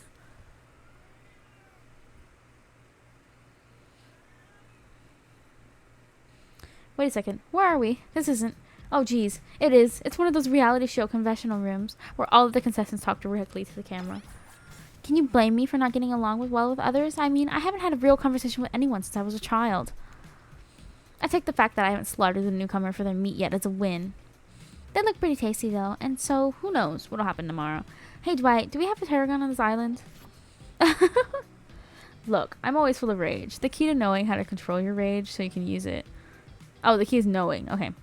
I am a master of self-control, and right now I'm using all the self-control I can muster, because today was a disaster. Let's just say I didn't love it. Haha. That's funny. Laugh. I said laugh, damn it. Anyway, I'm planning to kill this idiot. Don't tell them that, though. I want to lead them on a little more. It'll make it that much better for me when they're screaming. I don't really care. This island is full of people who don't really like me, so what's one more? I don't want to get distracted from my plan anyways. And then everyone thinks me as beautiful, cold-blooded monster. I can't help it. Circulation. It just isn't my thing. I didn't choose to be cold. This cute hat and robe, okay, those are a choice, sure. If someone were to come around and capture my heart, at least that beats being stabbed in it. Besides, if I'm going to get bloody revenge on a society that has used me and thrown me away, maybe it wouldn't hurt to have a little help. Dang, everyone hates me right now. I didn't get any points with anyone. You open your eyes, the sun is shining, there's not a cloud in the sky, and you feel great, totally well rested. You're not even suspicious of the fact that you fell asleep by the campfire but woke up several yards on the beach. Wait, are you on vacation? Was this really like nothing more than a strange dream? No, not a dream. You really are here for another day. Why? I have no idea. You're obviously a weirdo. Speaking of weirdos, I can see the rest of the gang is hanging out on the beach. This is definitely not a dream. I wouldn't rule out a nightmare just yet, though. At least they make for a sexy bunch, no? Oh my god, more Tommy W's. More Tommy W's. Go Tommy. And talk about sexy. Here comes Trickster carrying coffee. Okay. Morning, beautiful. I thought you might like a nice cup of joe to start off this incredible day off, right? Okay. Of course. Here we go again. Trickster seems suspiciously cheerful. I'm sure there's nothing nefarious behind this joyful demeanor, though. Everyone knows musicians are morning people. I also want to wish you luck. Today's an important one. My only regret is that I won't be a bigger part of it. Budgeting issues. Also, I'm just swamped with engagement, especially on the other island. Trickster winks at you. If you want to ask him how to reach the other island, now is the... Nope, never mind, he's gone. Oh my god, me too. Anytime he's on screen. Lucy brought me a cup of coffee. No, wait, don't drink that. What the hell was that? They don't call him Trickster because he's good on a skateboard. He definitely didn't get that name because he brings people drinks so they can have a good morning. That was almost certainly not coffee, and I don't want anyone casually poisoning, imprisoning, and torturing you yet. This is supposed to be a tropical paradise, the place where you give a 5 out of 5, 10 out of 10, 2 thumbs up review to, not an eternal prison of pain. And please, make sure to leave a review. It really helps with the algorithms. Just trust me, I'm looking out for you. So can we please move on? Hey, wait a second. How did a possibly omniscient, possibly unreliable narrator physically just knock that coffee out of your hand? This is not a parliament, and the floor does not recognize the ocean to speak out its turn in this moment. I need no recognition, for I am the ocean. I dominate the land. I submerge those who defy me, and they become their watery grave. Actually, speaking of graves, I would like to say something of grave importance. Fine, go ahead. Even if this place is an eternal prison of pain, and I'm not saying it is, even a place of extreme horror can still receive a 5 out of 5, 10 out of 10, thumbs up review, if it was crafted with love and or that's the type of thing you're into. You know, Ocean is right. A lot of hard work goes into a place like this. You should really judge it on the artist's intent, and whenever possible, start from the mindset of giving them the benefit of the doubt. Constructing these elaborate simulations, vacations, is not easy to do. Sometimes there are some small bugs or inconsistencies, but that's just the nature of the process. Perfection is overrated. The universe is filled with mysteries. We ought to celebrate those who venture to bare their souls as part of the creative process, with the ultimate intent of making things for our own enjoyment, not to be overly critical of them. Are you truly trying to sell me on this place being actually good? You don't have to say it like that, especially after I saved you from that poorly made cup of coffee. Sorry, we should have been here 5 minutes ago. There's so much dialogue. They always do something on the second morning. Oh fuck. Sad, really. Even if they do make some great points. Oh sure, they make great points, I agree. Can we please move on? Yes, of course. Apologies, Mubes. The last few minutes aside, how have you been enjoying your time here on the island?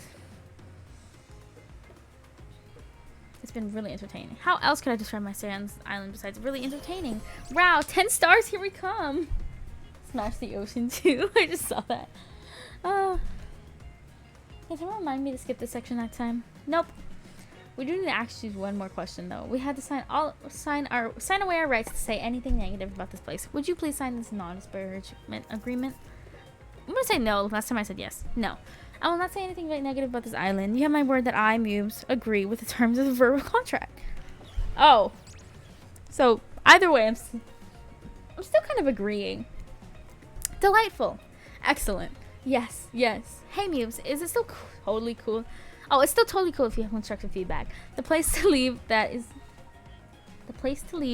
a positive review, because we all know that nobody reads negative reviews of games or resorts like this. Oh, I've got hiccups.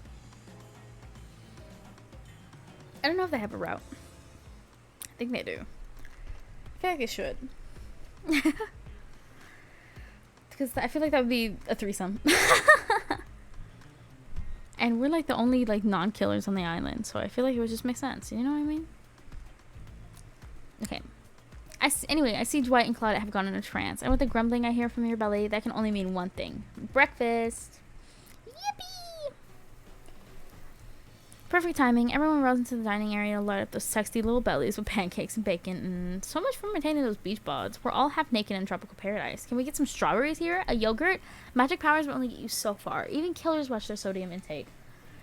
You take your plate and sit down, thinking about yesterday and the whirlwind of feelings you experienced. Danger, dread, disorientation. It was like going through puberty again, except all in one day on a beautiful, mysterious island.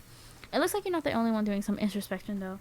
Trapper stands up to talk about how his day went, in case anyone was wondering. Personally, I wasn't. I can't imagine you can make me any angrier today than you did yesterday, but I really hope you do. I really, really hope you do. Unrelated, anyone see where I left my cleaver? They all want to kill me. Ah, just kidding. I always know where my cleaver is. Oh. Well, that was bizarre. Back to your breakfast? Nope. Now Hunter steps up to talk about her feelings. This island is treacherous. I don't know what the newcomer thinks they are doing here, but it certainly isn't helping any of us. Oh, no. Whoa, Huntress pretends to be all independent, but she secretly kind of miffed you and her aren't getting along? I'm kind of sad that everyone wants to kill me, because last time I think only Trapper wanted to kill you. Or kill me. What'd you miss? Everyone wants me dead. Except for Spirit. Of course. Well, that was surely must be it. No one else would want to weirdly stand up to breakfast or oh, and just like that, here comes Spirit. Something's not right. Did anyone else feel especially cold last night? Not like technically dead sense, but I don't know, some other sense? It's like for the first time in a long time, I felt the sun yesterday, and then it went away. I don't like it. I'm guessing Wraith has had enough time to work up the courage to speak in front of a group. Ah, perfect. There he is. Take us home, Wraith. I'm glad the introduction of Moobs to our island paradise. Yeah, that wasn't in quotations. Didn't distract me from my normal routine, ignoring all of you and vice versa. This place is an eternal prison of suspicion and suffering, and no one cares. I'm still the only one asking questions. I'm asking a question too. It's when will Wraith shut up? Oh, there's no me to him. I love him. And now they're all looking at you expectantly. Wait, are you supposed to stand up and explain how yesterday made me feel? I think I need to process everything by myself. I'll see you all soon. Damn, what a power play. Keep on waiting, wanting more. You're getting good at this game. Sexy true to life experience. Shame you didn't get to eat any breakfast, but so be it. Anyways, after breakfast, you head to the hot tub by yourself to clear your head. Yesterday was, in short, a lot. Before you get there, though, something catches your attention. You hear that? Oh, I remember this part. Who are you addressing? Me? Well, yeah, I guess that is okay, right? You know, I might be pursuing a relationship with one of these 4 fine killers, but it feels like the person getting to know the most is you, narrator. Oh, narrator route. It's only okay in so much as it serves to illustrate that you lost your mind, seeing as how I'm not real and all. Yeah, I heard it this time. I think it's coming from behind the pool shed. No, stick it in there. A little more. Oh, yeah, that's it. Yes. Your mom's making ice cream? Do I want some? Yes. What kind of ice cream, though? I'm very, very interested. How's that feel? Intense. Nice. Yeah, that feels right. I have a text. Who's it from? Oh, okay. Achievement unlocked. Oh, I got an achievement from that. Vanilla. Of course, I would like some. This isn't comfortable. I want you to take that and put it right. Yeah, you know what I'm talking about.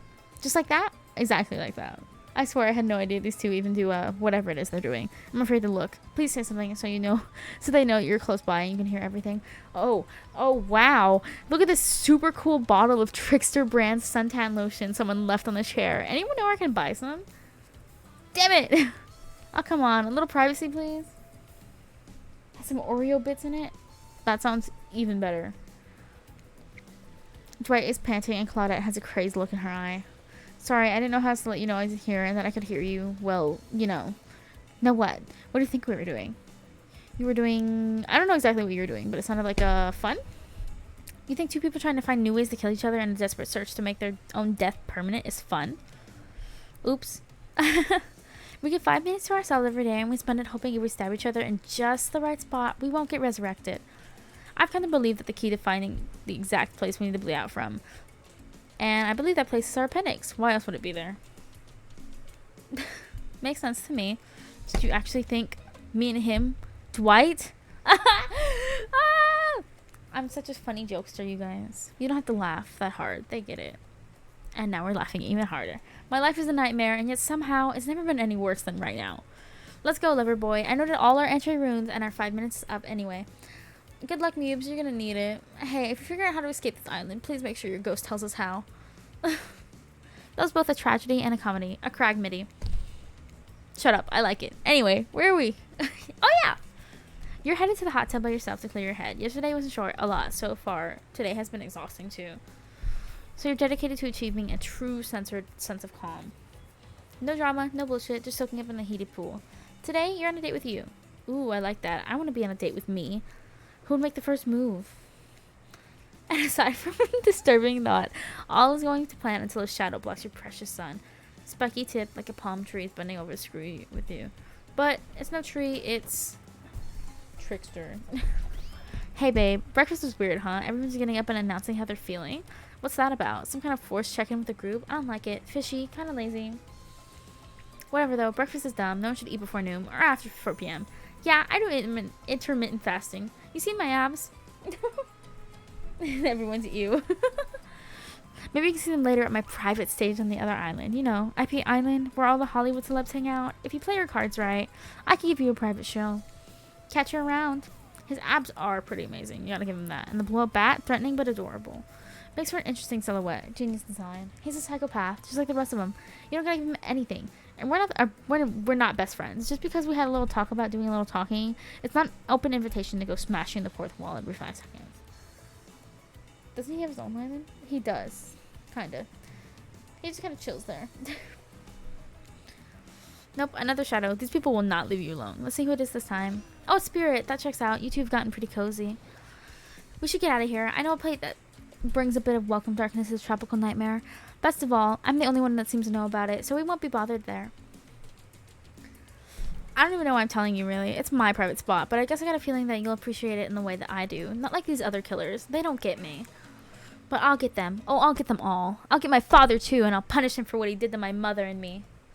Goth GF, yay. Yes, we're going on our first date with Goth GF. Spirit radiates a menacing aura, waving her sword around in the air as if she threatens, well, the entire universe. It's scary, and well, more than a little hot if you get turned on by menacing. Look, all this time on Murderer's Island has got us both a little confused about things. I'm choosing to lean into it. I suggest you do the same.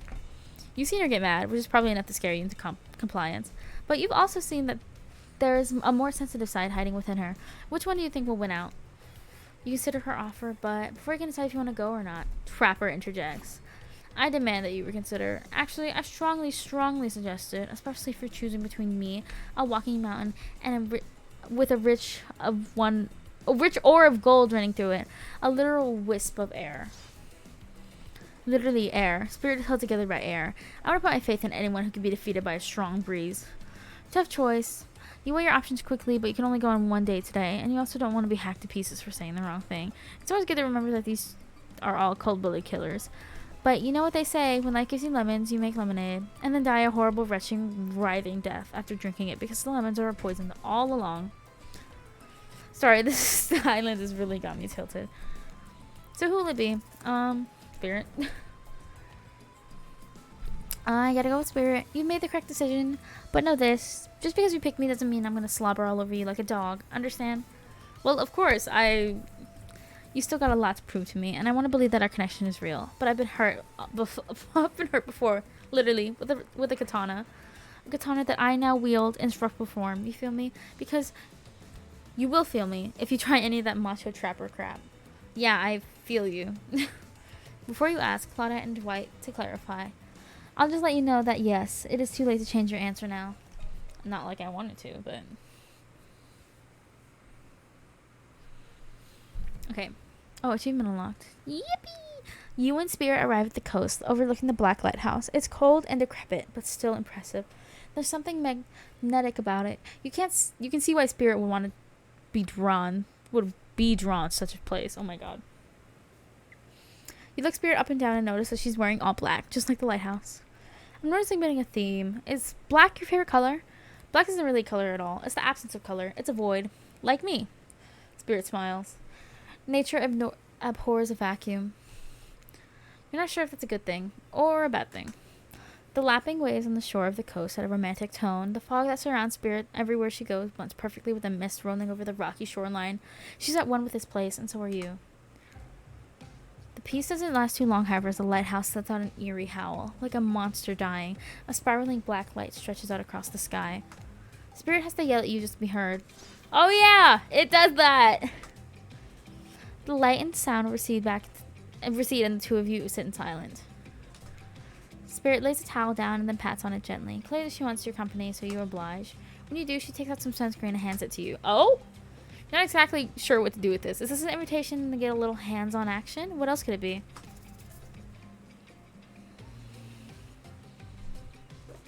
I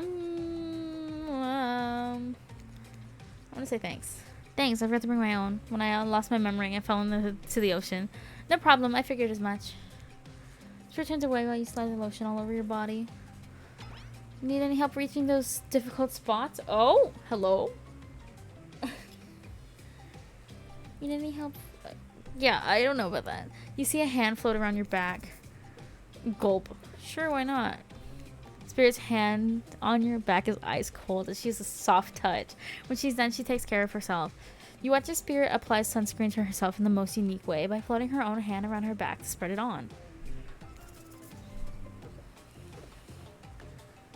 I'm not gonna ask about that. Say nothing. I'm not gonna ask that one. What do you think I should? Um,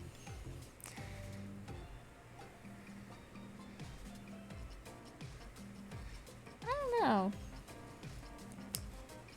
Maybe comment on it. I think that would fuel her ego very nicely. Maybe. Yeah. Tommy says hand floating. Okay. The fact that your hands just float around you like that, you can reach things way easier than I can. It's almost like you're some kind of superhero. Oh. Oh no. Okay, we're loading. Okay,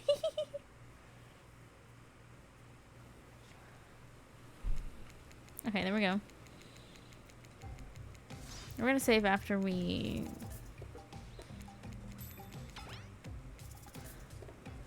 Sure, why not? There you go. Right here. Yes.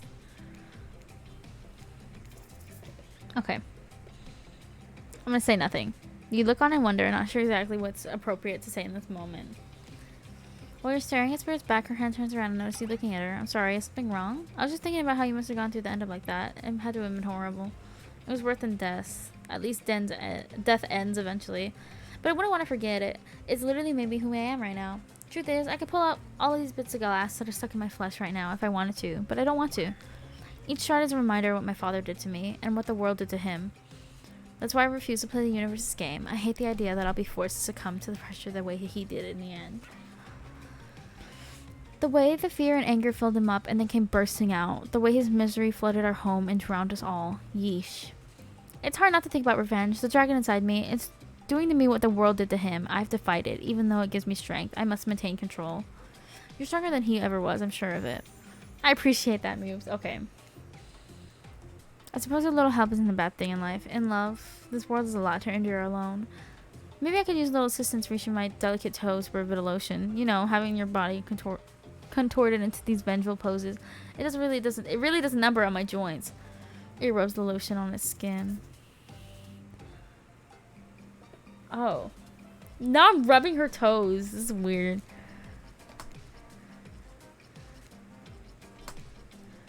This is so funny. I had to put it on her toes. Oh. Damn it! I missed.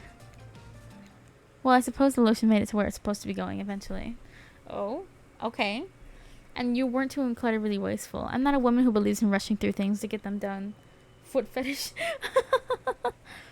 They do all be having their toes out. Their dogs out, you know, gripping the sand. Like, it's a little funky. If there is a next time, I'm sure you'll do even better. You look up at the lighthouse, its ominous dark form hovering above this moment between Spirit and yourself. Evil as it clearly is in this case, it is assaulted by blurting out another ominous moan and bursts of black light that rescues you from this awkward silence. Oh, hello? From seemingly out of nowhere, an ancient-looking ship appears in the water. It glows itself a thing of death, a spirit of a ship that once sailed these seas centuries ago. A tattered black flag whips in the ocean air above the ship as it careens toward the shore. Before crashing on the rocks, it must have been drawn in by the lighthouse. You hear the distant shouting of sailors as the old wooden ghost ship breaks up and sinks into the water. I'm gonna save. I don't know what's going on here. Oh, right. It does that sometimes, too. Should we, do something? Nah, the sharks will take care of it. Within a minute, the ocean is quiet again, except for the waves. Note to self, hungry sharks. Okay. I said sharks. That's funny. But these time-traveling pirates, or whoever they were, you're half sure you saw one of those skull and crossbone flags, aren't the only ones drawn here today. No, Tommy. This is so sad. Rare Tommy L. Literally. This has never happened before, ever. Okay. It's Wraith. He has emerged from the palm trees behind you. I didn't come here to break up your date or anything. I came here for that. What? Wraith points to the lighthouse. It is indifferent to his attention. I've been seeing it in my dreams, shining its strange light on me. I can't avoid it. Through the woods and the walls, nothing seems to stop me from reaching out to me. Duh, it's a haunted lighthouse. It does that to everyone at some point. You're no more special than me, those dead pirates, or that mermaid I saw washed up on shore that one time. You. Mermaids, by the way, aren't even close to as beautiful in person as they are in movies. More sea witch than underwater princess, if you catch my drift. It's all part of a vast conspiracy, an epic river of lies that runs beneath the island or something. I'm sure I figured it out, the basics anyhow. If you come with me, you can get cut. Okay. Spirit waves her katana, nearly trimming a couple of buttons off Wraith's tropical top. He takes the hint and backs away a few steps slowly. For the quiet guy, he never really shuts up. Oh, but I like when he talks. It's cute. He talks a lot. Okay, be that way. You'll see. Alone at last, tension broke. Deathly moans quiet, and Wraith banished back to wherever he hangs out. You scooch closer to the spirit, breathing the damp, foggy air that seems to emanate from her. It's not quite clear how that whole fog thing works, but you don't even care. You're feeling this moment. Spirit seems to be feeling it too. She starts to adjust her robe, and you can get a peek at the bathing suit underneath. For someone who seems to intent on proving how little she cares about what everyone else thinks, she puts a lot of work into getting into that suit. It's got straps for days. However, you're so focused on what's happening with Spirit, you don't see the next interruption coming. And Claudette and Dwight burst in on you and interrupt what you were doing. It doesn't seem like they were worried they'd bump into much. We're here to make a very dramatic announcement. Well, technically, we're here to invite you back to join us at the beach. We'll be making a very dramatic announcement. It's hard being the producers and the host. Aren't survivors supposed to work in groups of 4? When you arrived at the beach, you realized you were set up. Despite promising an announcement, Dwight and Claudette simply stand quietly. This isn't at all what was promised. Wait a minute, there's no announcement here. But there is a me! You got mud in your ears, friend? I told you to get lost. Don't you see? Lost is what I am. And so are you, but I know the way out. I've got a map back in my secret lair. Literally and figuratively. Yeah, I know the difference. Which is why you should ditch Spirit and come spend the rest of the night with me instead. He loves me. You got a secret lair? Damn it. Who said anything about a secret lair? I said I've got sap in my secret hair. There's a flap on my secret chair. Don't change the subject. Don't ask me what he's talking about. He's so cute. You're trying to make a mess of the first nice day I've had in I don't know how long, because it's not even clear what year it is, but in a while. I'm not about to be ditched for the likes of you. It's not me messing things up, like I keep trying to tell you. It's this dang island. I've come to accept a difficult truth. What's happening here, well, I'm convinced it's our fate. It's not anyone's decision. It's simply the way it will be. There's no use in fighting it. What would you even know about fighting? All you know is hiding your spooky little secret hair and crying like a baby while ringing your bell. So don't tell me what I can and can't fight back against. I was born a fighter. A dragon lives inside me. I can't not fight. Even when all I might want to do is hide. Don't you see this giant hat? It's a metaphor. Dang. Okay. Even if I do have a fate, my fate is to win every fight that comes my way. Got it? Folks. Oh, you hide. I've seen you hide. And do your little phase walking routine. What do you call that? It's basically cloaking. We all know that cloaking is a type of hiding. Folks. You cloak. I don't cloak. I'm not a cloaker. I phase walk out in the open. You just can't see me. You have no idea what they're talking about, but this sure sounds like some video game community forum thread. Miniature. I don't know. If there is such a thing. Not that you know that about that either. I'm sure it doesn't seem like Dwight and Claudette are going to stop this, so it's on you. Ahem. I think I was brought here to make this choice, so I'm going to do that now. And I choose... As much as I like Wraith. I love Wraith so much. Okay. Anyways, when it comes down to it, neither of these two seem easy to love. I mean, damn. Spirit literally has broken glass shards sticking out of her, but she has a certain charm to her gloom. Spirit and I were actually having nice times. Besides, if it's my fate to end up on this island, well, to hell with fate, really. Don't really take this the wrong way, but Wraith, but the amount of awkwardness you pack into a single day, no wonder you're so skinny. All that second guessing yourself must burn a lot of calories. No offense taken. Yeah, okay, it's true. I can be a little awkward, I guess, sometimes. Right, so I'm gonna stick with Spirit. I just roasted him. No, I love him. Spirit breathed a sigh of relief. I've got enough revenging to do without having to kill you and Wraith too. No, I'm so mad that I roasted him. I'm literally in love with him. Spirit walks you around a corner to show you something that she's discovered in this place and knew was meant to be connected with her journey. A cherry tree. It's just a small sapling, but has begun to sprout flowers. It doesn't make sense to see a cherry tree here, in this place. It also doesn't make sense to see a ghost in a black bathing suit, so you just accept it.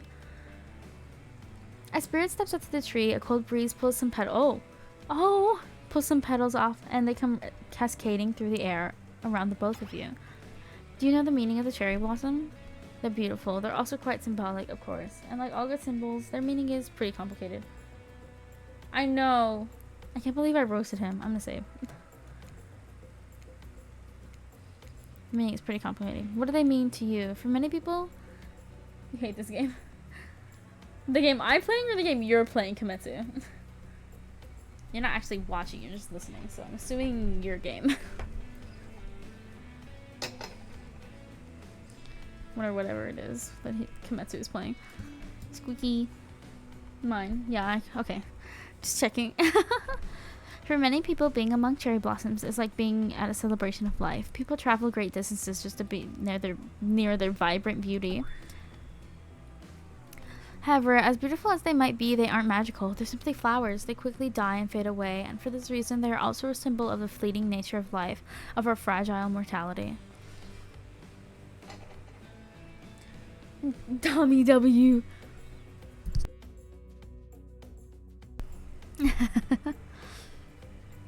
In a way, it's the specter of looming death that calls attention to the special moment, to see and appreciate life.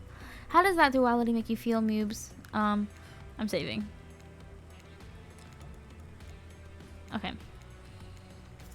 I'm gonna say unsure. Spirit's question isn't easy to answer.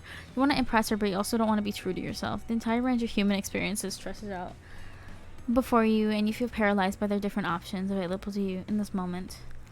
And that's okay. It wasn't a simple question. It was a simple answer. Who knows if Spirit herself even has an answer in mind. However, it occurs to you, like the fallen blossoms wilting at your feet, this chance at connecting with the beautiful person in front of you might be fleeting. Ooh, I just squeaked my phone. Is one of these answers the better choice, or do you remain unsure? Oh.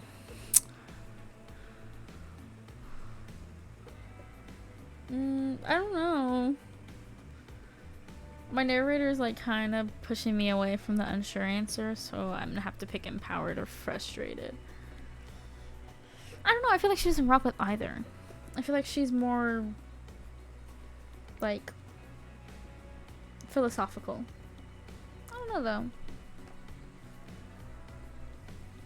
I don't know, we're gonna ask Tommy. Frustrated. Okay. As you look at the tree and consider Spirit's question, you reflect on your own and your current predicament. Stranded here, no understanding of why, no control, the beauty of this island, the intention of such an interesting companion. It should bring you joy, but it comes up at the price of being completely confused and hopeless. You look down and see a crumbling cherry blossom on the ground at your feet. As you stare at it, something began to rage inside you, like a dragon.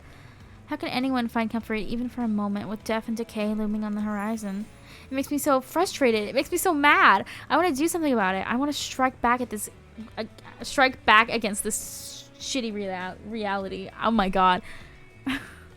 Spirit lets you go off, staying calm despite your bubbling rage. She must know thoughts like this, and that's why she asked you? So that you'd see things from her point of view? I want to be alive! You are alive. Wait, am I not?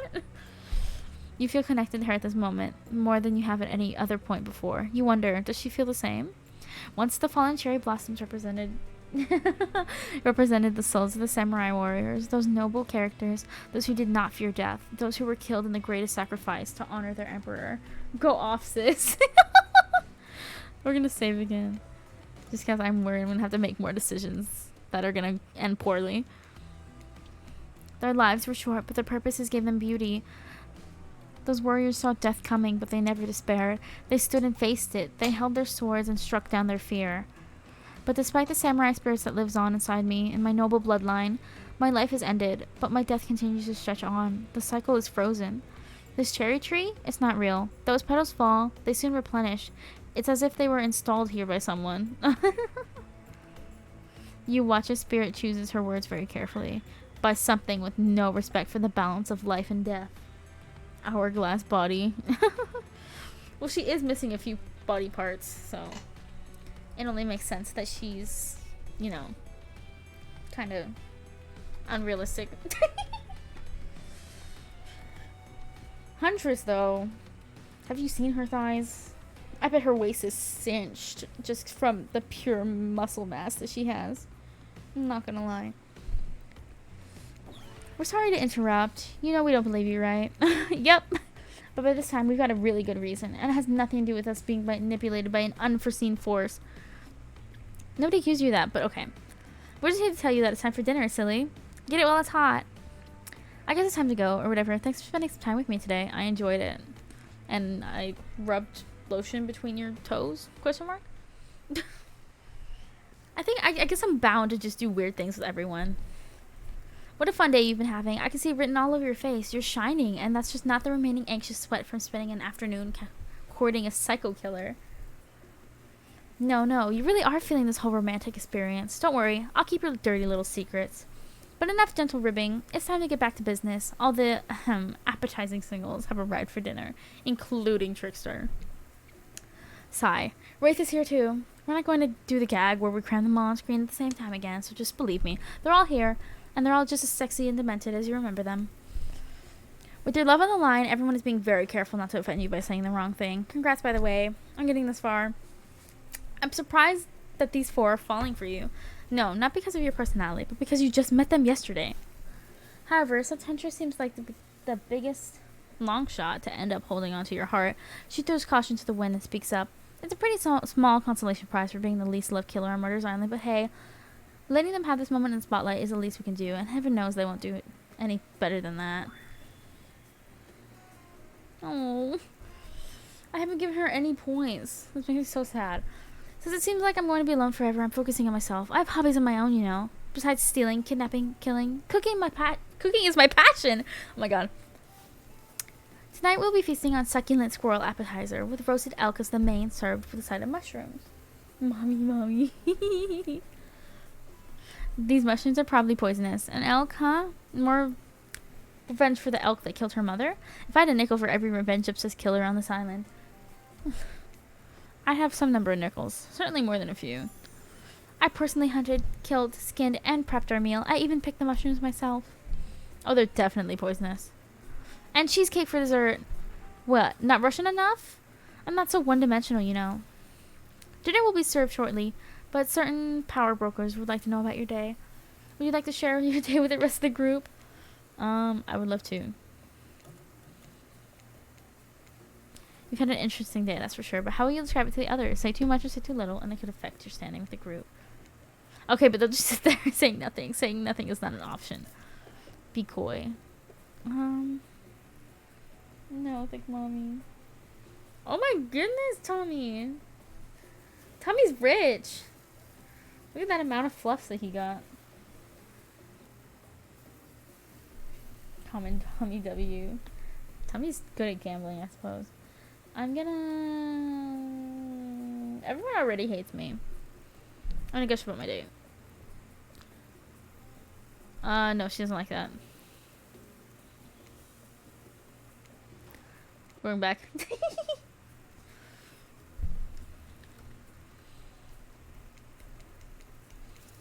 Okay, be coy. It wasn't really a date. More like 2 people avoiding everyone else and choosing not to be alone.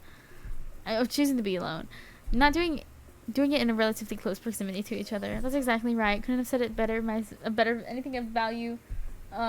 Myself. Oh my god. Spirit is clearly happy with the way you portrayed your day. No surprise. She doesn't like people getting into her business. Dwight and Claudette bring out dinner. Everyone eats in silence. No one trusts anyone now, and they were all very tired. Oh wait, no, sorry. This is a dreary supernatural horror thriller set in Antarctica. Not a charming parody dating sim set in an undisclosed tropical paradise. Bony appetite. Appetite. Appetite. I think appetite's spelled differently. I think it is spelled differently. Bon appetit. Don't you mean bon? No, almost everything we serve has a lot of bones in it. Even the vegetables.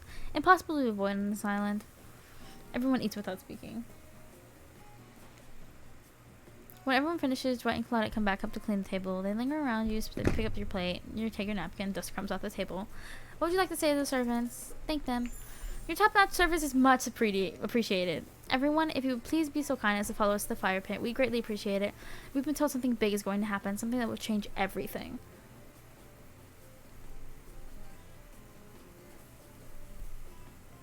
Okay. I feel like they're spelled the same. I don't know. Okay, you can go willingly or you can go unwillingly. You have no choice. Tough cookies. Did you have a choice on how you said that, dweeb? Yes, and I immediately regret how I did. Good, something needs to change around here. For fire is rebirth. Fire illuminates the soul. I hope fire isn't too smoky. Smoke hurts my eyes. I have pretty sensitive eyes. I'm also horribly afraid of it. The fire, I mean, not my eyes, because of my childhood trauma involving fire. Okay. And finally, everyone starts moving towards the fire pit. If only to get away from the wraiths complaining.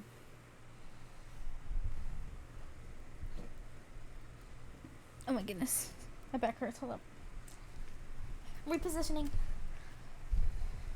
Okay, you take a seat on a comfortable log, feeling the fire's heat against your skin, and wait for other killers to take their place, wondering who will want to tell a story this time.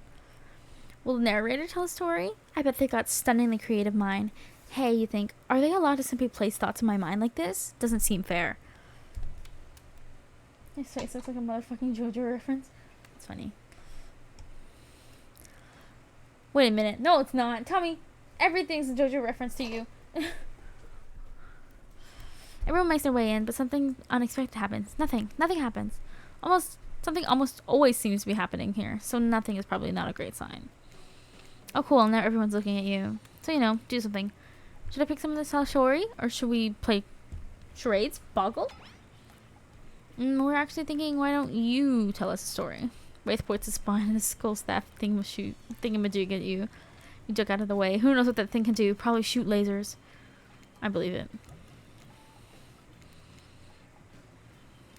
Let me see. Try not to bore us. We're just very interested in you. Don't speak for me, Huntress. Now, you can't tell if you're warm from the fire or if it's your nerves heating up. I know the fire is right here, but maybe if we stop talking about it all the time, we can start to pretend it's not here and doesn't, threaten to burn us all alive. He's not supposed to hear me. Get out of here, Wraith. Mubes was just about to make an important decision about telling a story or not. Sure, I'm going to tell a story. I hope it's a mystery. Okay, so what type of story do you want to tell? I'll tell a romantic story about two lovers who take poison together and die foaming at the mouth. About two strong hunters who meet when they both try to bludgeon the same Willy Wolverine. Not quite. It's about my parents. They met at a party in college. He was hosting and she'd been dragged there by some friend. They couldn't have been more different, and yet, as the night went on, they were drawn to each other. She made fun of his taste in music, and he took an interest in her major women's studies. They were married within 2 months. Bit soon to know if you could trust someone, don't you think? It's so sweet. Exactly. I learned a lot about love from them. If you know, you know. Some people don't need years to get acquainted with their partner. Love could speak from a mere look across from the campfire. Now I've got their attention. Each killer's furiously attempting to catch your eye from across the fire pit, except for Trickster, who has wandered over to the bar and is loudly playing his own music on headphones to drown you out. Okay, that was not a very good story. I don't mean to insult you, but it's actually quite bad. Sorry, but the narrator keeps it real. We just can't end there. So who else would you like to hear a story from tonight? You look from killer to killer, trying to decide who might be the most entertaining. I don't think we should pick her again. So who do we want to hear from? Tommy. Because we're just doing JoJo references in chat. Oh. Wraith? Wretch. Oh, Kamasi, you're so funny. Okay, we can do him. I think I've seen his story, though. Maybe he'll tell a different one. Or the same one. What's his name? Wraith. We'll do Wraith. Mommy. We'll do Wraith. Because it's so funny that Kametsu couldn't say it. Well, I guess if you want, let's see, what story could I tell? Could I tell you one about Mamawata, a beautiful African sea goddess who would lure men in with sex and then reveal her true form as a half woman, half fish, making them swear to be true to her and no one else? Long story short, it usually ended badly for the men, which is the end of the story, I guess. My bad. Let's see. There's that one about the mysterious cult that would demand a human sacrifice to, no, that's no good. You don't want to hear that one. There's the living tree. Its branches were more like tentacles, and it oozes strange liquid from its bark. He's so cute when he smiles. One time a girl I knew drank the liquid. She disappeared that night. But a week later, a new tree appeared. And a very familiar looking face etched into the bark. No, that's a bad story. That could never happen. What about something truly horrifying? One time I was doing my maths and I mixed up the quadratic equation and the Pythagorean theorem. Just for a second, in my mind. I guess I was tired, but wow, that was really scary. I want to hear more about the half-fish lady, particularly the fish part. It's not just you, Mubes. Half the time I have no idea what the hell Trapper is talking about either. When you say you're hot and rich and extremely scary, you start to think that people will just accept whatever you say. How was story time? A lot of people like to take pot shots at sequels, but I think every good story deserves a follow-up. When you think it's the end, the sequel is almost never as rewarding as the original. That's why I'm much more of a fan of the episodic storytelling. Knowing it's a series takes a lot of pressure off any individual installment and builds a greater sense of community between audience and creator. Tell me, Muse, if you could delete any sequel from existence, what would it be? Don't answer that. We don't actually care. We're just here to make sure that we seamlessly move on to the next segment of the evening. There we go. That's something in my throat. Like a frog or something, you know, figuratively. God forbid my small talk get in the way of a romantic twilight moment. Dwight, I'm gonna need you to shut your trap. You know that we need to get back to that thing we do when we're not on screen. Okay, you have fun tonight and try not to wink wink, end up dead. Why did you say the words wink wink out loud? And what kind of double entendre are you getting with the end up dead thing? Dwight is physically incapable of winking, not since the accident. You do know that all these people are despicable crimes with double-digit kill counts, right? Well, except for Spirit. She doesn't really belong here. She's strictly a victim, not a perpetrator. No wonder she's pissed. Did I just hear somebody track-talking Spirit? Deal me in.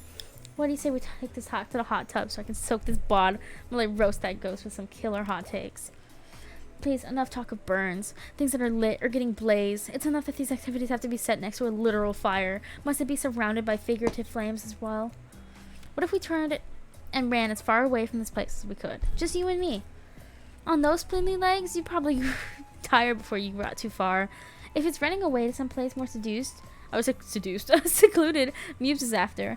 They should obviously join me. Have you seen these legs? Pure power. Not that my walk speed really affects my giant stature. That's because I choose to move slowly for stealthy reasons. It's my own choice, and it's completely logical.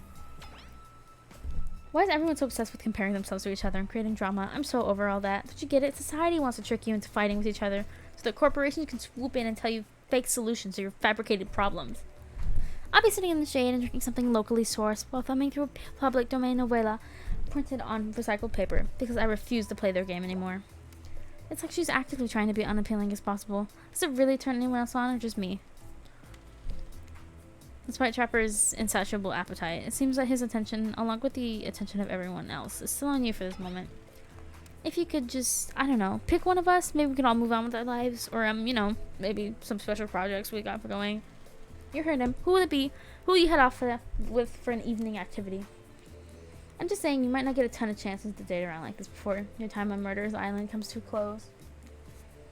And no, I'm not satisfied with that name either, but with this streaming reality TV dating show boom happening, it's pretty much all that wasn't taken. Which guy will you pick? And yes, we're back to excluding Trickster because, that guy. Spirit? Oh, you picked me. Yay. Sorry, that was rude of me. I despise phoniness. So I should be honest with you.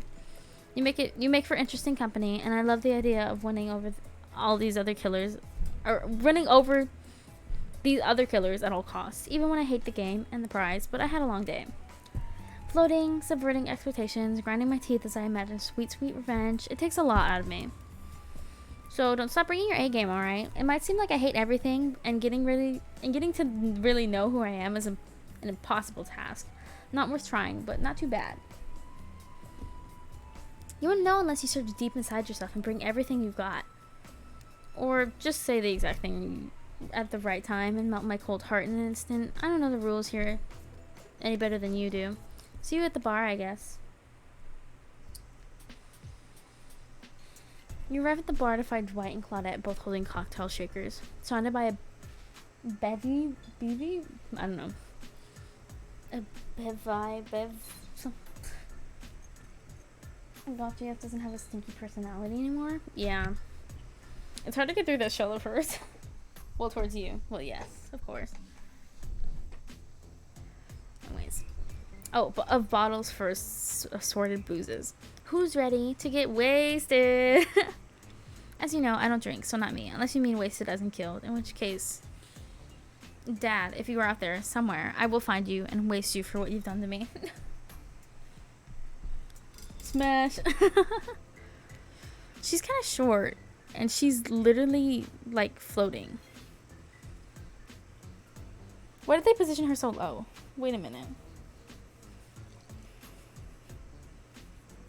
I'm trying to figure out how tall she is. You didn't really drink ever? Is that like because it would just fall out a hole in your stomach thing? Or I don't drink alcohol because alcohol is poison of the body and the mind. I don't need to act like a fool to have a good time thing. Then why did you choose a mixology lesson as your romantic nighttime activity? Everyone knows this kind of date is just an excuse to get loaded on booze and make terrible decisions. She's behind them? That makes sense.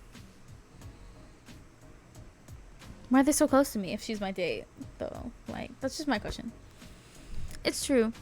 Not a single person that ever learned anything at one of these things. Dwight, that's not true. You learned how to tie a cherry knot in a stem using only your tongue. Oh, tie a cherry stem into a knot. I read that backwards. Whoa, who ordered the soda with a splash of my private business? Because that's off menu. Well, I know what I'm drinking to forget tonight. Mixology is a real thing, and it doesn't require alcohol to be interesting. I'll have you know that I've worked at a restaurant before, and I was violently executed by your father, on whom you will have your bloody vengeance. Right. So, well be it. How about you, Mubes? Do I drink? Oh. We'll stay sober. I've got the impression that tonight will be a night I want to remember perfectly, so I'm going to pass on the alcoholic drinks. Here. Alcohol is a false escape. Besides, it's not like sober people can't have fun. You watch a spirit picks up a plump cherry and roughly stabs a little plastic sword through it. Cherry juice splatters everywhere and it gets its little fruity guts flop onto the spirit's lap. Oopsie. One of the upsides of wearing black, it hardly shows stains. No take backsies. So lovebirds, what drink shall we make? Oh man. I need to stop just clicking and start saving. Dark and Stormy, maybe? I feel like that's her. I feel like that's the right answer, maybe. Perhaps. In some way, shape, or form. I didn't save, so I'm gonna have to skip if I get it wrong.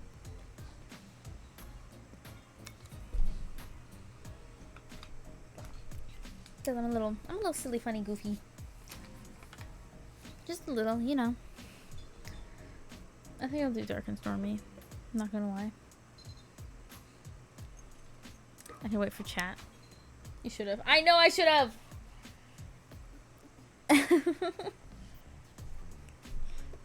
Okay. How about a Dark and Stormy drink for my Dark and Stormy date?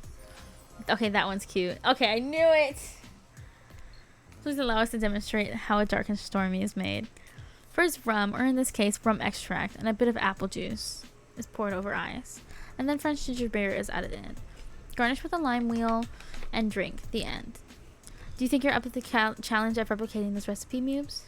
Replicating. Rum substitute and ginger beer over ice. Don't forget the lime wheel. Rum substitute and ginger beer over ice with a lime wheel. Not sure I appreciated your tone, but yes, you got it. You're a natural. A sassy natural. You and Dwight might have more in common than don't you dare.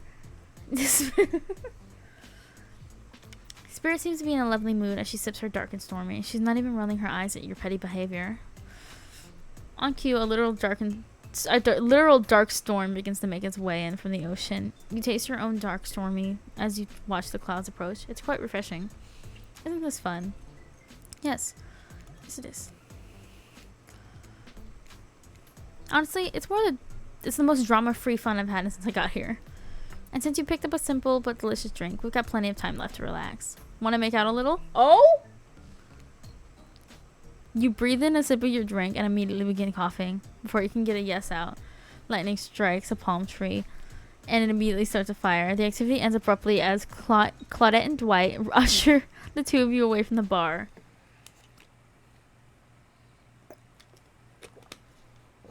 Say no more. Yeah, Tommy would love to make out. The gang's all together again on the volleyball court. Seems like only yesterday you were sitting on the sidelines watching everyone get sweaty. That's because it was? Oi, feels like it's been here a lot longer than that, actually. It's so late that the sun is already beginning to rise. Better get this over with quickly so that I mean you, can get some beauty rest. I do not recommend the eternal damnation of perpetual narratordom. Good thing you really used your time well since then. Really getting to know the gang, the brain, the mogul, the basket, the psychotic bunny girl. You know, the 4 types of people. Anyway, everyone is gathered on the volleyball court for a new type of game. Pitch your dream date and see who Mubes chooses. Who's ready for round robin? How round are we talking? No, not to eat, Huntress. Each killer gets 2 minutes to tell you all about the dream date they have planned for you tomorrow. In no particular order, which is a weird thing to mention, right? Almost like the order does matter. Huntress, why don't you go first? I'm afraid of what would happen if you had to contain your energy any longer. Stop talking. Oh, good night, Kimetsu.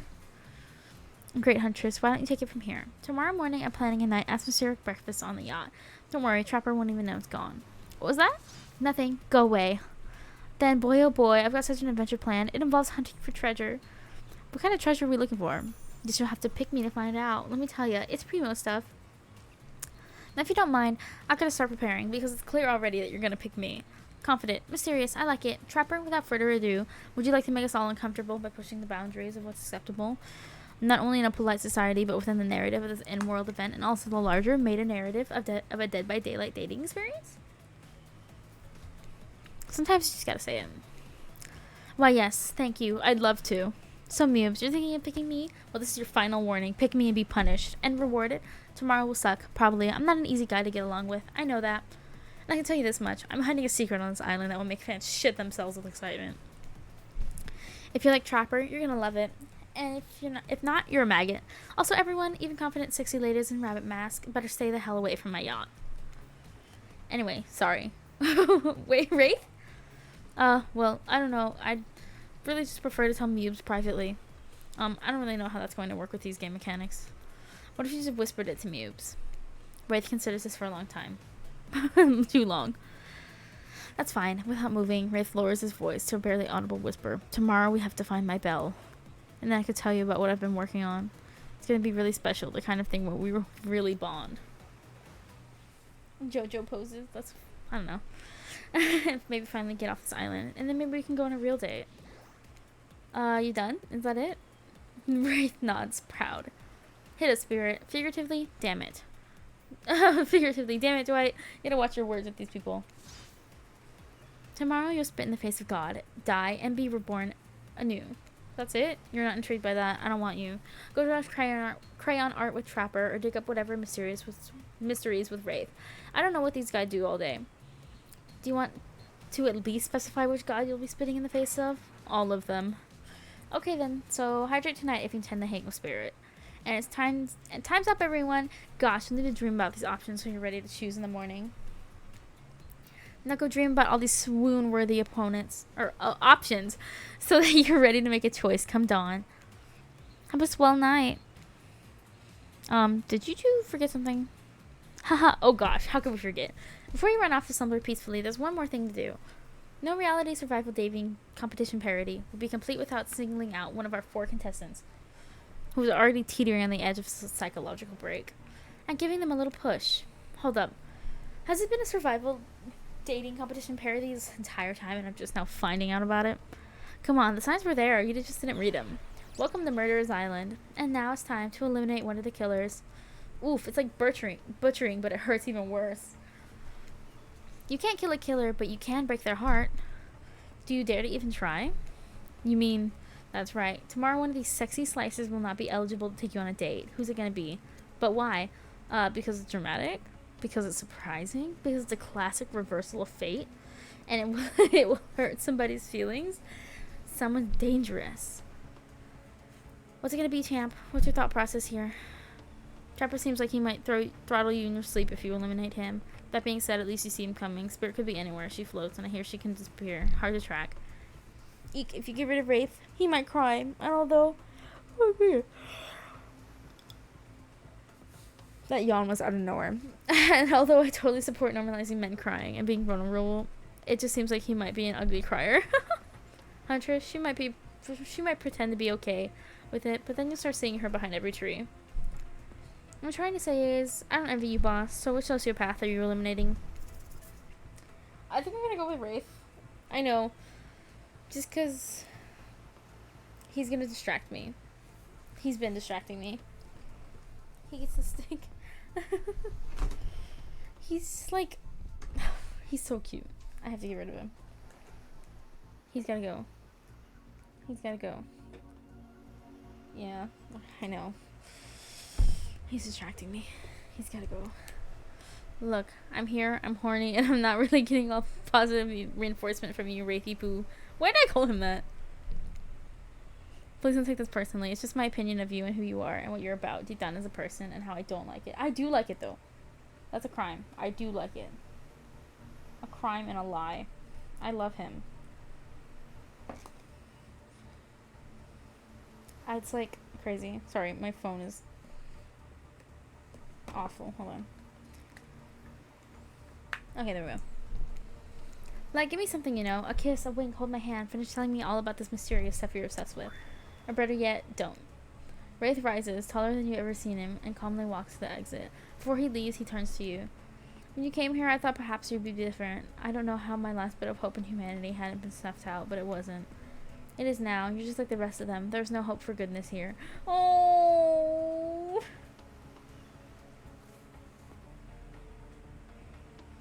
Oh, the only thing I can try to do is escape or burn everything and everyone to the ground. You don't even like fire. Pretty badass exit. Was not expecting that. Now that you've broken the heart of someone heartless, you should go get some shut-eye. And don't worry too much about the broken heart you left behind, because of course they'll be receiving a consolation prize. They might not get to go home with Mubes when this is all over, but they'll never sleep alone again. That's right, we're sending our limited player home with... the worst item you could possibly ever receive. Their own mostly new Trickster body pillow. The next best thing to the real Trickster. It might not hug you back, but it definitely won't try and stab you. How do we know? Because I've tried it. That's Dwight. It's Dwight approved. Oh no, Dwight tested. Sorry, it's Claudette approved. My bad.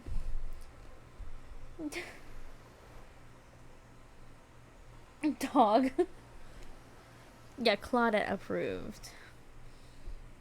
I hope you sleep well tonight, Mubes. You're my hero for what you've accomplished. How can you sleep tonight knowing what you've done? No, not because of the guilt. I mean, knowing that there's a legit homicidal maniac who hates you so close by. How can you sleep tonight knowing what you'll do tomorrow? I don't know how you'll do it, but you better go before Dwight and Claudette come back and put you to sleep themselves. You know those two. Schedule, schedule, schedule. Wow, what a crazy way to end the day. An elimination? I didn't even know it was that kind of a game. Let's check in with everyone, especially a loser. Everyone deserves a send-off. We'll see how things go tomorrow, I suppose. I'm not expecting anything. I tend to shut my mind off during hard times. I know I seem all excited and devil may care, but the truth is, I'm really a pessimist at heart. That tend to happen when your mother is skewered by an elk when you were young. Yes, how'd you know?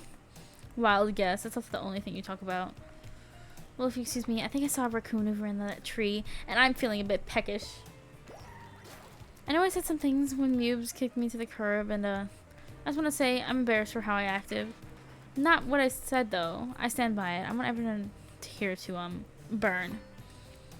How would I say things are going? It's a matter of perspective. If Mubes' goal is to impress me, things are going poorly. If Mubes' goal is to get themselves killed, they're doing an amazing job. Of course, Mubes is into me. Why wouldn't they be? I'm thoughtful, beautiful, surrounded by a calming mist. I've also got great hair. And since I'm technically dead, I'm extremely low maintenance. Look, I don't like to throw the term anime waifu around too often, but oh god. No, not the anime waifu. If the body pillow fits, snuggle it, you know what I mean? She's so done. I hate her for that. Turn it off now, immediately. She just calls herself an anime waifu. No! No, it's not true. You guys are awful. What? No, you're not a part of this. You don't get a confessional. It's cool, man. I'm not a part of anything, you feel me? I'm not a cog in anyone's machine. I'm my own machine. The whole thing is pretty cute, though. Charmingly low budget. Old school marketing vibe, not gonna lie. Kinda wish it wasn't so obvious, it wasn't so busy right now, I'd definitely be down with more with a reality show style dating competition with survival elements. There we go. Her hair is amazing. Okay, not the anime waifu part. Good. Check out my new album, upcoming tour, finalizing the new sneaker line, producing a limited series of my life, starting a new social media NFT crypto app. Nasty, by the way. And doing these little private gigs over IP Island. My dudes, you gotta come check it out. IP Island. It's dope. It's where the real killers are hanging out. Fully licensed, no legal drama. Lawyers, take a hike. I'm gonna tell everyone that Trickster said that about them. Don't worry. I'm talking your favorite established characters from all over pop culture that can be seen on this island. Hell, you probably can't even mention them, like Don't you say it. Look, we get it. You're very popular and in demand, but we have a game to get back to, and I don't want to get sued. You're not 500 plus pounds. What? Oh, the anime waifu part. Okay, good. Ghostface. Come on. Whatever. I don't even care. I'm the Trickster. See you around, Mubes. YouTube narrator. I have a name, you know. You do? Yes. Seriously, they do not pay me enough to deal with any of you people. Is it my turn? What? No, it's not your turn. You're sentient in water. How are you even sitting in that chair? What's a chair? It's the thing you're getting all wet. Now it's gonna smell like mildew. Okay, rude. Fine, let's just get this over with. It's your turn, Ocean. Do your check-in. Check-in? I was just looking for the bathroom. Bathroom? Are you serious? It's down the hall to the left. Okay, it's okay. Never mind. Never mind? What does that mean? No, not you two. This wasn't meant to be a confessional for literally every character in this game. It's okay. We don't have to confess everything. We've just been working our asses off for 2 days straight and wanted to sit down somewhere. This chair is wet. Yeah, I think the Ocean just peed on it. How's that possible? You know what? I don't care. You two are looking pretty pleased with yourselves. I've got something to confess. Oh great, what's it gonna be? You ate the glue in 2nd grade? You cheated on your algebra test once? Watching Wraith get eliminated was the first time in an unending spiral staircase of pain that is my life that I felt immediate a modicum of joy. I'm sorry. Every minute that I'm alive is a nightmare. This place, the sun, these sweet sugary drinks. It sounds fun for a long weekend, but for an eternity? The unrelenting rhythm of crashing waves and sailing seagulls is like a crescendoing song of evil that makes me question the very foundation of the universe. Why am I here? Why are any of us here? What kind of sentient being would do this?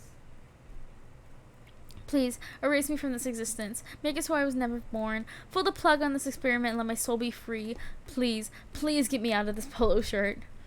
Okay, let's get you back to bed, buddy. I don't want to go to bed. Going to bed means eventually I'll have to wake up. He's on edge. Yikes, huh? That was a weird way to end. Oh well, what are you gonna do? You gonna let the camera roll on long enough to... Someone is bound to say something crazy. Anyway, it seems like everyone's had their shot to annoy me tonight, so hit the hay and get some rest. Tomorrow's gonna be a doozy. Soft sunlight warms your skin, nudging you awake. Also, you're using a killer crab as a pillow, which it's sort of okay with. What's that? You don't know about the killer crabs? Oh, right, you didn't go on Hunter's date. You really missed out. It was thrilling. Or I guess it would have been. You'll have to play the game again to get that reference, I suppose.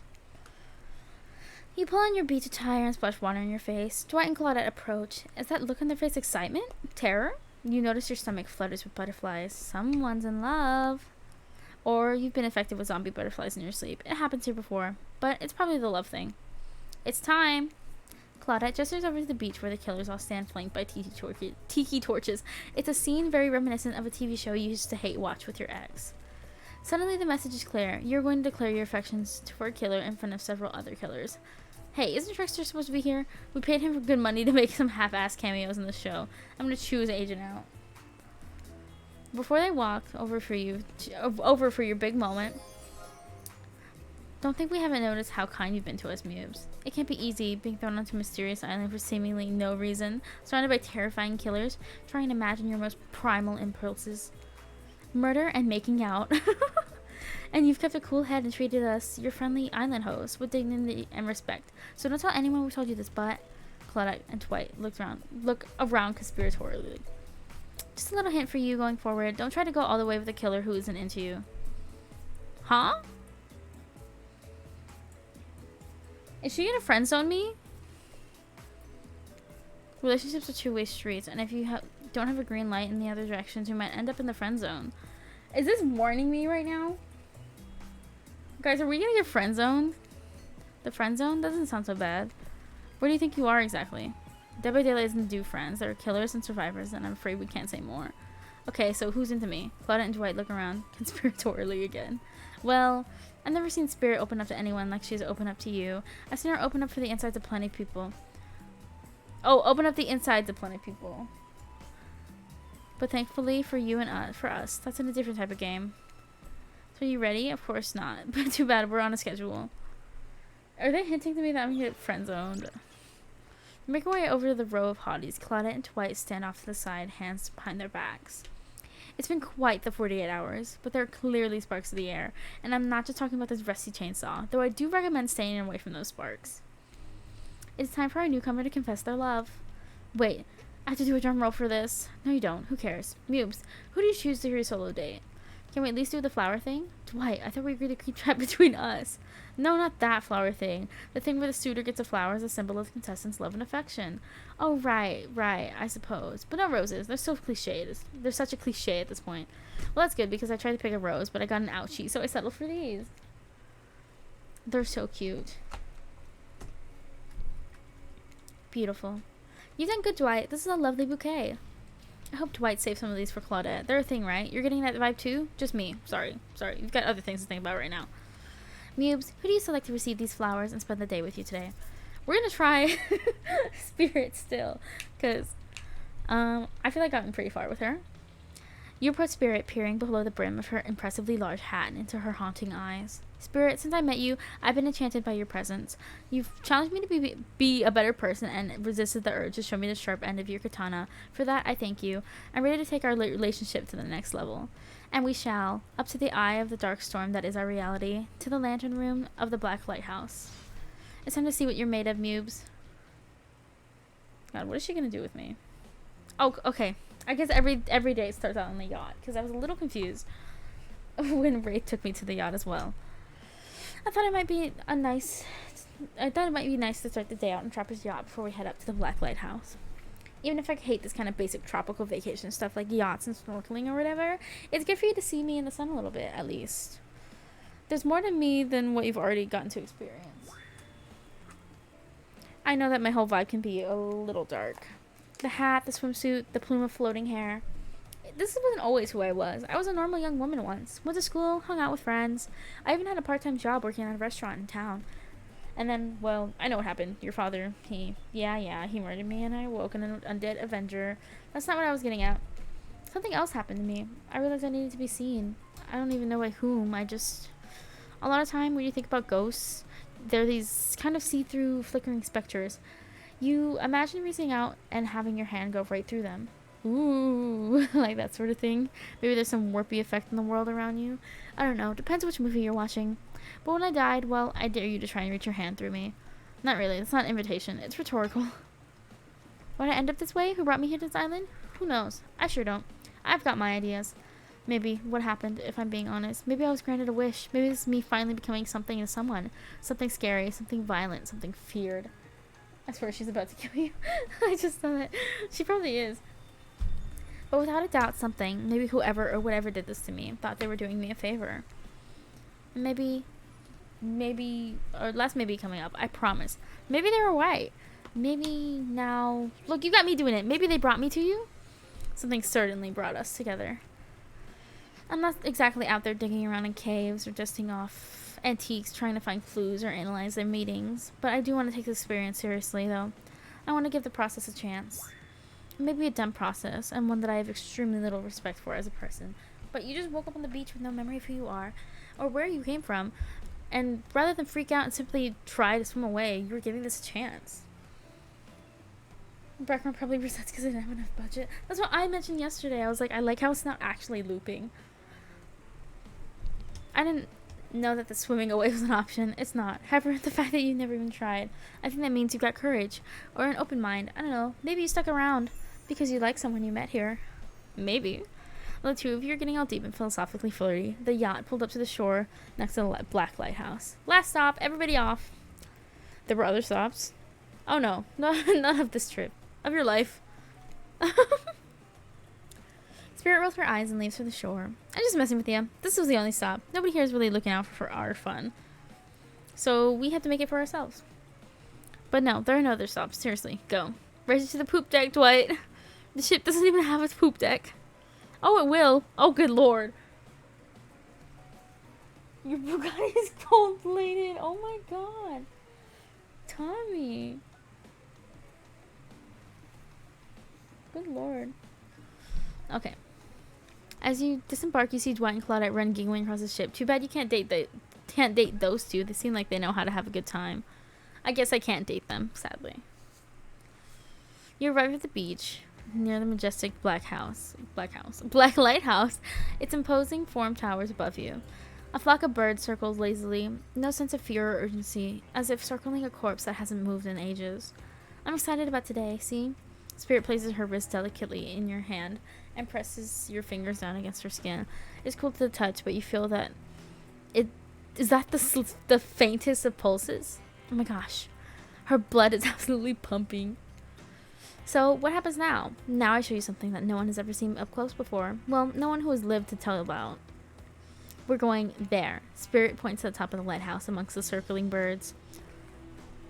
What's actually up there? Have you seen it? Hey y'all, how's everyone doing today? What the? Certainly seems to be taking up the whole elimination thing well, or maybe this is the opposite of that. Better not to bring it up at all. Just hope he doesn't completely melt down. Hi Wraith, you seem chipper today. Something strange is definitely going on with this guy. Well, something else strange. Something different than what's usually going on.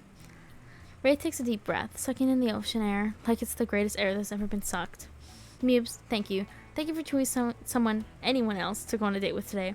Alone, again, forever. This is how I was meant to be. I feel alive. Are you done? We're kind of, on a date that you just mentioned. I'm glad you're feeling better, Wraith, but like she said, we're in the middle of something. You mind? Oh, right. Okay, so what you doing? Heading up to the eye of the lighthouse? I love it up there.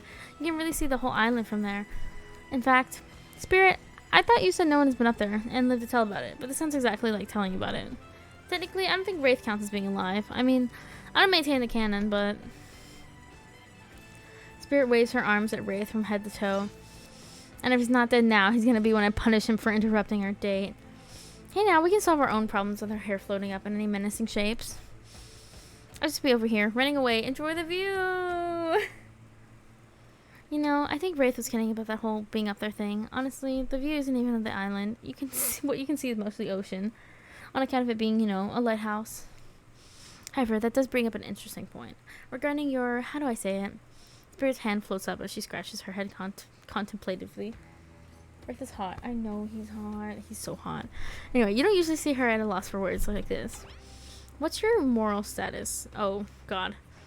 Oh, God. Oh, God. Oh, God. Oh, God. Oh, God. Oh, God. You guys. Oh, God. Yes. Because despite what our lanky friends seem to think, this lighthouse is not trifled with. It's a beacon of death and suffering that brings the doom from all corners of this world, if not further. Well, duh. You saw a freaking pirate ship seemingly travel through space and time only to crumple at the rocks beneath this spooky tower. But you didn't have to point it out, because that wouldn't be too romantic, now would it? I think I'm live. I'm here with you, walking this beach, feeling the water on my feet, the sun on my skin. Here with me, the Spirit. Does that really make you alive? I guess I don't know. If you come up with me in the eye of the Black Lighthouse, you may never return. Is that a risk you're willing to take? Because we have something. I won't deny it. I feel it. I'd hate for you to simply turn to ash. Hold on. I just got ping. Oh, they're all in VC.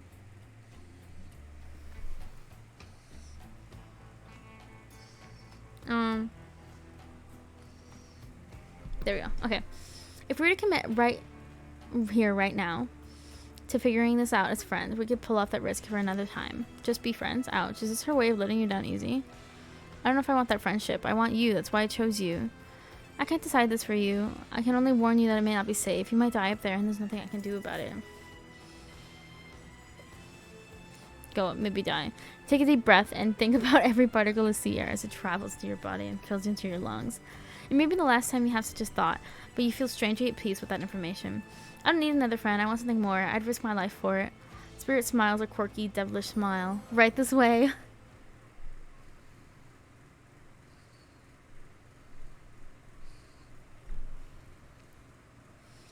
Okay. Inside the lighthouse is almost pitch black. It was seemingly day when you stepped through the door, but inside this place is like a void.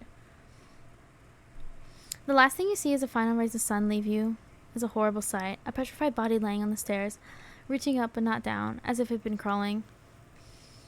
Watch your step. The things we do for love. Your moral status is Bugatti. I just saw that. When you arrive in the lantern room at the top of the black lighthouse, you breathe a sigh of relief. The light is out and is seemingly defunct. Dust cakes the room as though it hasn't been operated in a century. However, somehow, it was just morning a moment ago, but now it's night? What do you mean a moment ago? We've been standing here looking out of the ocean all day. I've really enjoyed the peaceful time with you, taking in the view and standing in complete silence for hours. It was my perfect date. Really? I don't remember that. I just called it the perfect date, and you can't be bothered to remember it? What kind of game are you playing with me? I want to remember it. It's just that for some reason my mind's completely blank. But hey, I'm not dead. Oh, you're already dead. You have been this whole time. That's true. Or maybe we'll never know? It doesn't look like the light is working. Even turned off, the light has power to it. The massive lens refracts moonlight through itself, a subtle sparkle that has a hypnotic effect.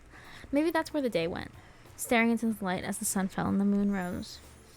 Thanks for spending the day with me. I really had a good time. That's it. Don't get me wrong, this is really cool and I just don't know what I expected. I suppose if you thought you were walking to your death and nothing happened, it might feel a bit anticlimactic. Anyhow, it's time to go. Here, let me just flip on the light for the staircase so it's easier to get down. The stairs look pretty dark. Still look pretty dark. Maybe its spirit is interrupted by a strange hum, and it becomes frighteningly clear that the switch wasn't for the stairs, but for the main lantern. A lantern that's now beginning to power up. The faintest smell of burning begins to reach your nose. Oopsie, looks like maybe that switch wasn't for the stair lights at all. Now we see who's really alive and who's really dead, I suppose. It was bound to happen sooner or later.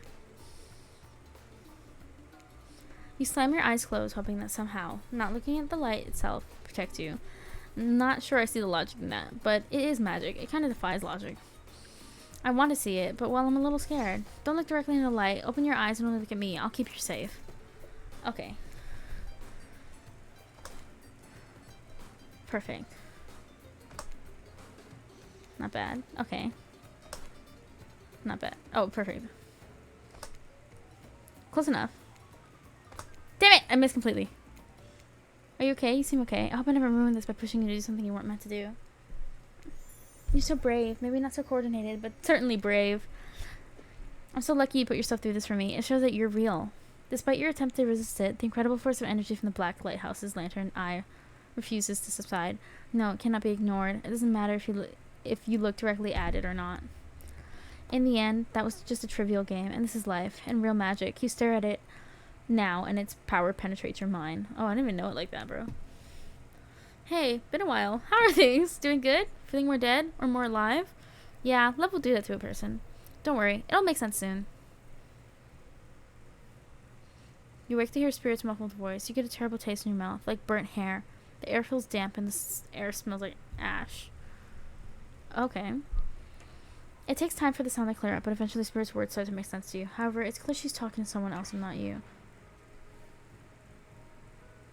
You know how sometimes people say it's not you, it's me? Well, this time it's you, and it's also me. I can't believe I thought you would change for me. I can't believe I thought you were doing what we were doing was a sacrifice. You never even gave up anything for me. Well, today I saw what love looks like, and it looks like a whole lot different than this. I don't think you're hearing me, which is weird because I'm practically shouting. Nobody breaks up with Trapper. Nobody. Oh yeah? Fine. Nobody breaks up with Trapper, but I'm not doing that. I'm dumping. Don't you dare say it. I'm dumping Evan McMillan. There's nothing you can do, you or he can do about it. It's over between us, Evan. Rin, Were they dating? What? Trapper turns to Spirit and looks directly at you. You realize that you're laying on the ground in some weird tunnel. I think your shouting woke up Mubes. Am I shouting? Oh shoot. Oh shoot. Oh shoot. Oh no, I didn't save.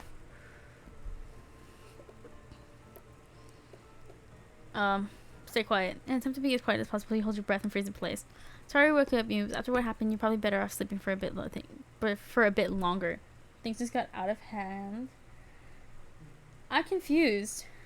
They were dating? I'm confused. Hold on.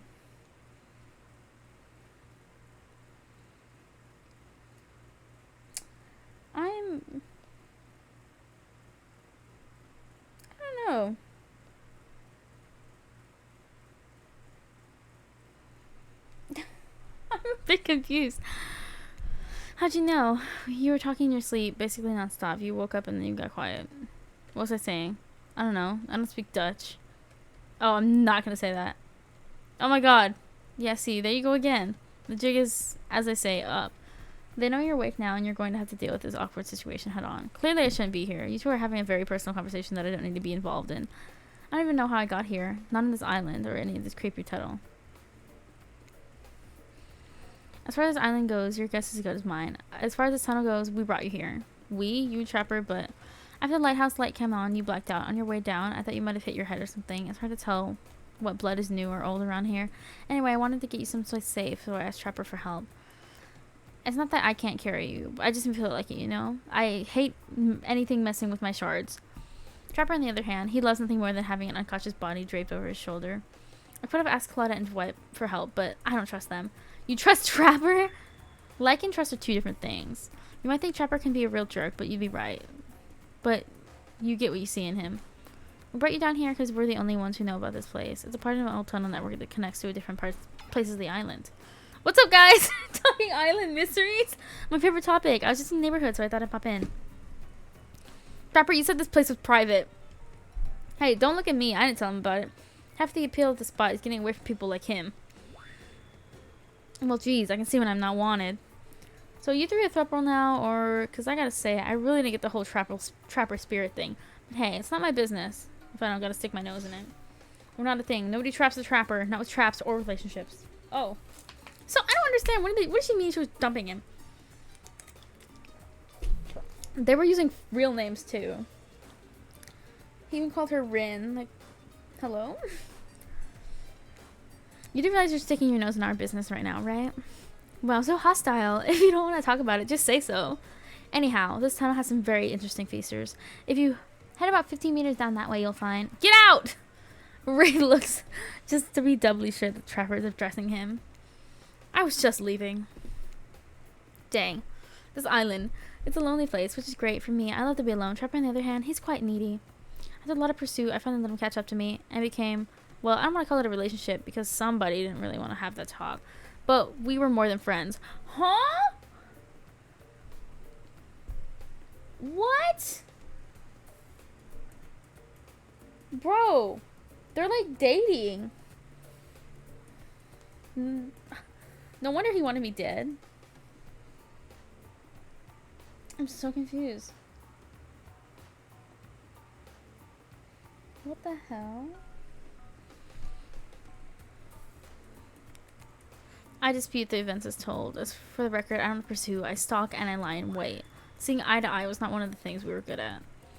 So I hate to ask, but did I just look into a refrigerator-sized death lamp? So I guess I'm more of a glutton for punishment than I thought. What were you good at? Well, for starters, excuse me, I'll take that question. Thank you very much. If you know anything about me by now, is that I'm on a quest for revenge. Exactly. What you might not know, Trapper is like a great classical maestro of revenge. Trapper blushes behind the mask. That's one way to compliment a killer. Revenge against friends who had turned their back and betrayed him. Revenge against his father for making him into a monster. Revenge against a barista who won Ewan on his cappuccino, knowing his name was actually Evan. For someone who thinks about revenge as much as I do, Trapper is an inspiration. But they say to never date your heroes. Good advice. I don't think that's the saying. And then you came along, Meebs. You showed me that it's okay to be lost, to feel pathetic, to push on when you have nothing real to offer anyone. I'm not sure where you got all that from, but okay. You held a mirror up to my own doubts and fears and showed me that they aren't everything about me. That I can embrace those things, but not be defined by them. You showed me that life after death can be more than just an obsession with revenge and mind-blowing sex on the ground in a dark cave or dusty tunnel. They freaked? Bro! They've been doing it in this tunnel. I'm laying where they've done it right now. I don't know how to feel about this.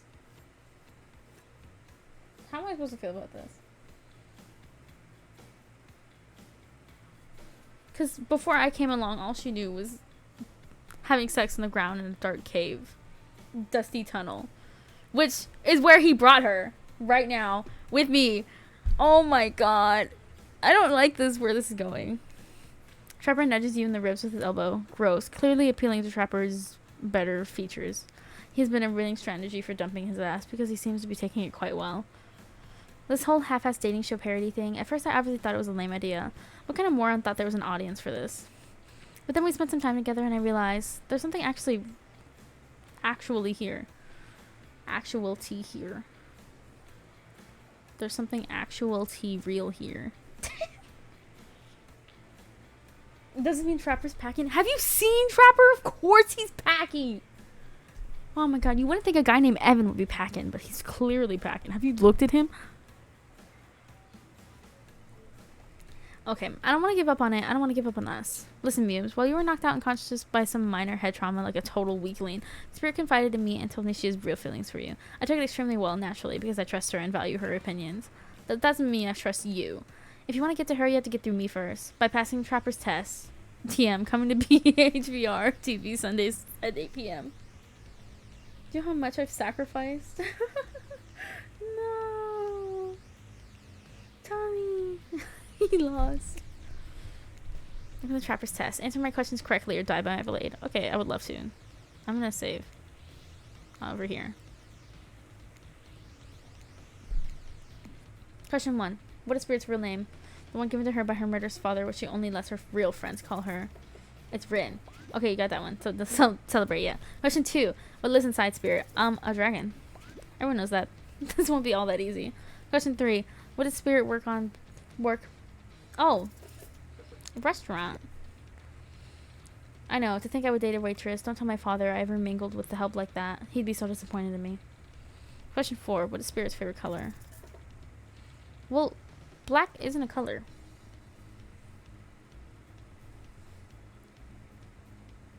Would it be purple? Because purple's actually a color.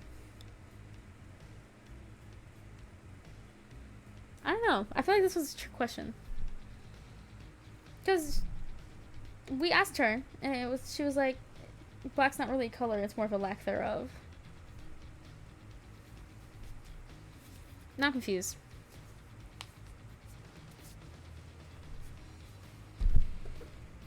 I'm not confused. I don't know. Tommy, what do you think I should do? Tommy's the goth girl expert. Black is a shade. Yeah, so what do I say?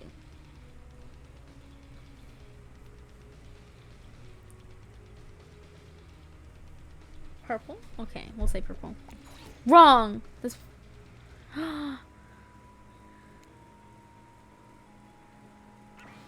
Shanks for playing.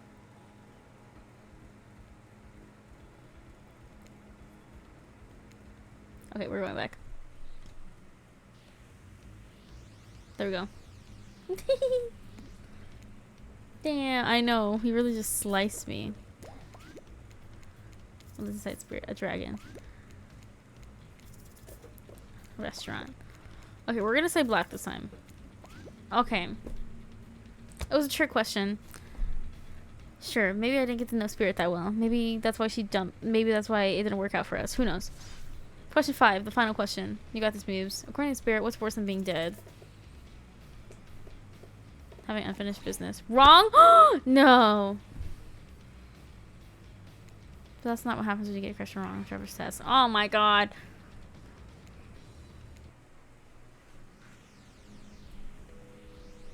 Okay. Speedrun. Speedrun. Dragon. Restaurant. Black. Okay. Maybe...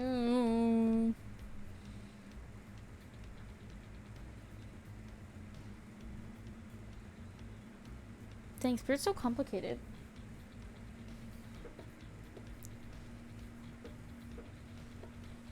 I'm gonna say this one. I don't know.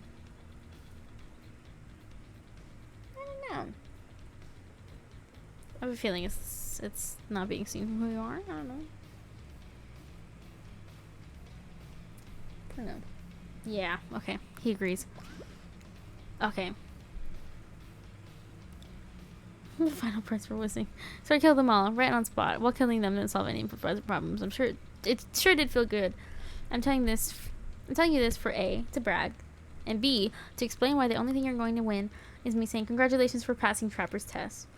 Not that it was some huge challenge. I mean, the woman obsessed with a giant light that shines in the dark has a chip on her shoulder about being seen. Go figure. You probably guessed that. But rules are rules, even if I literally just made them up. You got it right. So I guess I approve of you dating Spirit or whatever. I never really cared in the first place. I was just hoping you'd slip up and give me a good excuse to wet my blade with your blood. Maybe I'll find a reason tomorrow. For now, you two have fun. Wink, wink, wink. Trapper out. Sorry you had to endure that. What? 5 easy questions? It was nothing. Not even that. As ridiculous and unnecessary as it was, the whole thing.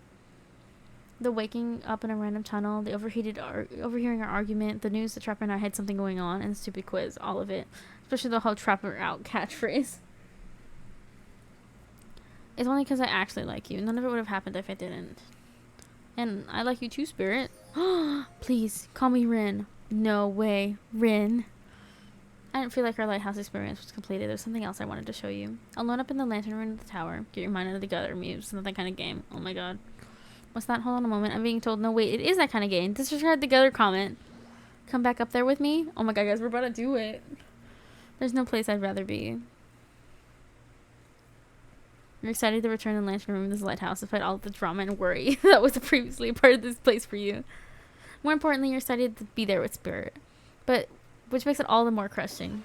When you're interrupted by the arrival of Claudette and Dwight. No. Claudette and Dwight. Funny seeing you here. Wait, did I say funny? I meant tragic.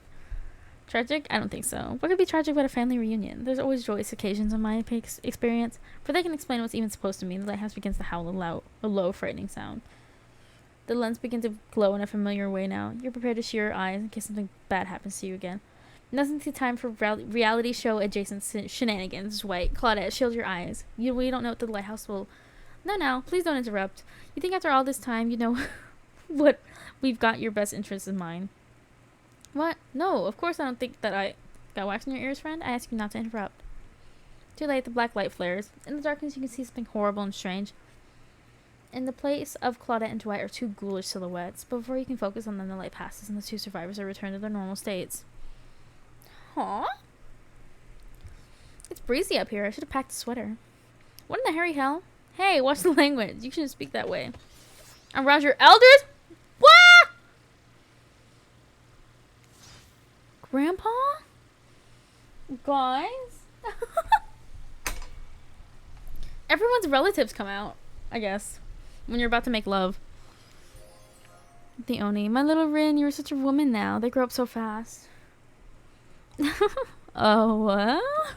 Meet Grandpa Kaizen Yamoka. Yamaoka. Okay, well, technically, not just Grandpa. Technically, he's my great-great-great-great-great-grandpa. But that's a lot of greats to say in a row. Yeah, it's Oni from the game. I've seen my little Rin since I watched her from over the afterlife while she was just a little girl. And I expect you to say all the greats. The master of honor and respect. Except Rin. She can do whatever she wants. My precious little angel. But you... Oni stares at you with his demonic red eyes. You're pretty sure even the decorative third eye on his mask is looking at you. You mongrel, you must treat me with respect, or so help me, I'll be cleaning bits of your head off my kanobu. A kanobu is like a metal baseball bat covered in spikes, FYI. I'm not sure what peasant you is doing so close to the son of the Yamoka bloodline in the first place. Dirk, Claudine, explain what's going on to me. Dirk? Claudine? It's Dwight and Claudette, sir. Okay. Remember we explained to you that you were going to come meet with your great-great-great-great-granddaughter's suitor and to give or withhold your approval. 5 greats. Oh, great-great-great-great-great-grandfather, sir. Your honor. Master, sir. Dwight. He's a samurai, not a judge. Grandpa, they must summon you here because they think you have some great judgment, and because if they summoned my father, I would be too distracted by torturing him for all of eternity to continue with the rest of the whatever this is. Show? Game? Experience? Ah yes, that makes sense. Only a man of my own power with magnitude can help. Self-important much? Nice to meet you, Kazan. Only my friends and family call me Kazan. Those who tremble in fear of my presence call me Oni. You're seeing a serious resemblance to Trapper. Not only the sheer size of the man that is Oni, but his attitude. Apparently Spirit has a type. And you sure can, or want to measure up to that. I can't measure up to that, bro. I'm like 5'2". It dawns on you. Wait a second. Maybe you do resemble Oni. Every time you try to look at your own reflection, however, you become dizzy and confused. This definitely deserves more thought. But now is not the time to consider the fact that you might be some kind of hulking vampire with the first ever case of self-blindness. There's a massive samurai mad dogging you from 2 steps away. How are we all up in this lighthouse? I feel like Oni weighs like 500 pounds. Hi, Zeke. Well, you don't scare me at all, so I'll stick with Kazan. Peasant, I realize now that the true purpose of my visit is to extinguish your light. Oni waves his katana in the air at you menacingly, like a great grandfather. Like great granddaughter, apparently. Hold up there, grandpops, not so fast. You're only supposed to kill him if they deserve it. First, you get to know them a little better. Young people these days always wanting to kill people and insisting they must deserve it. Back in my day, you did what you needed to be done because your nobility depended on it. In his day, such an imposing presence.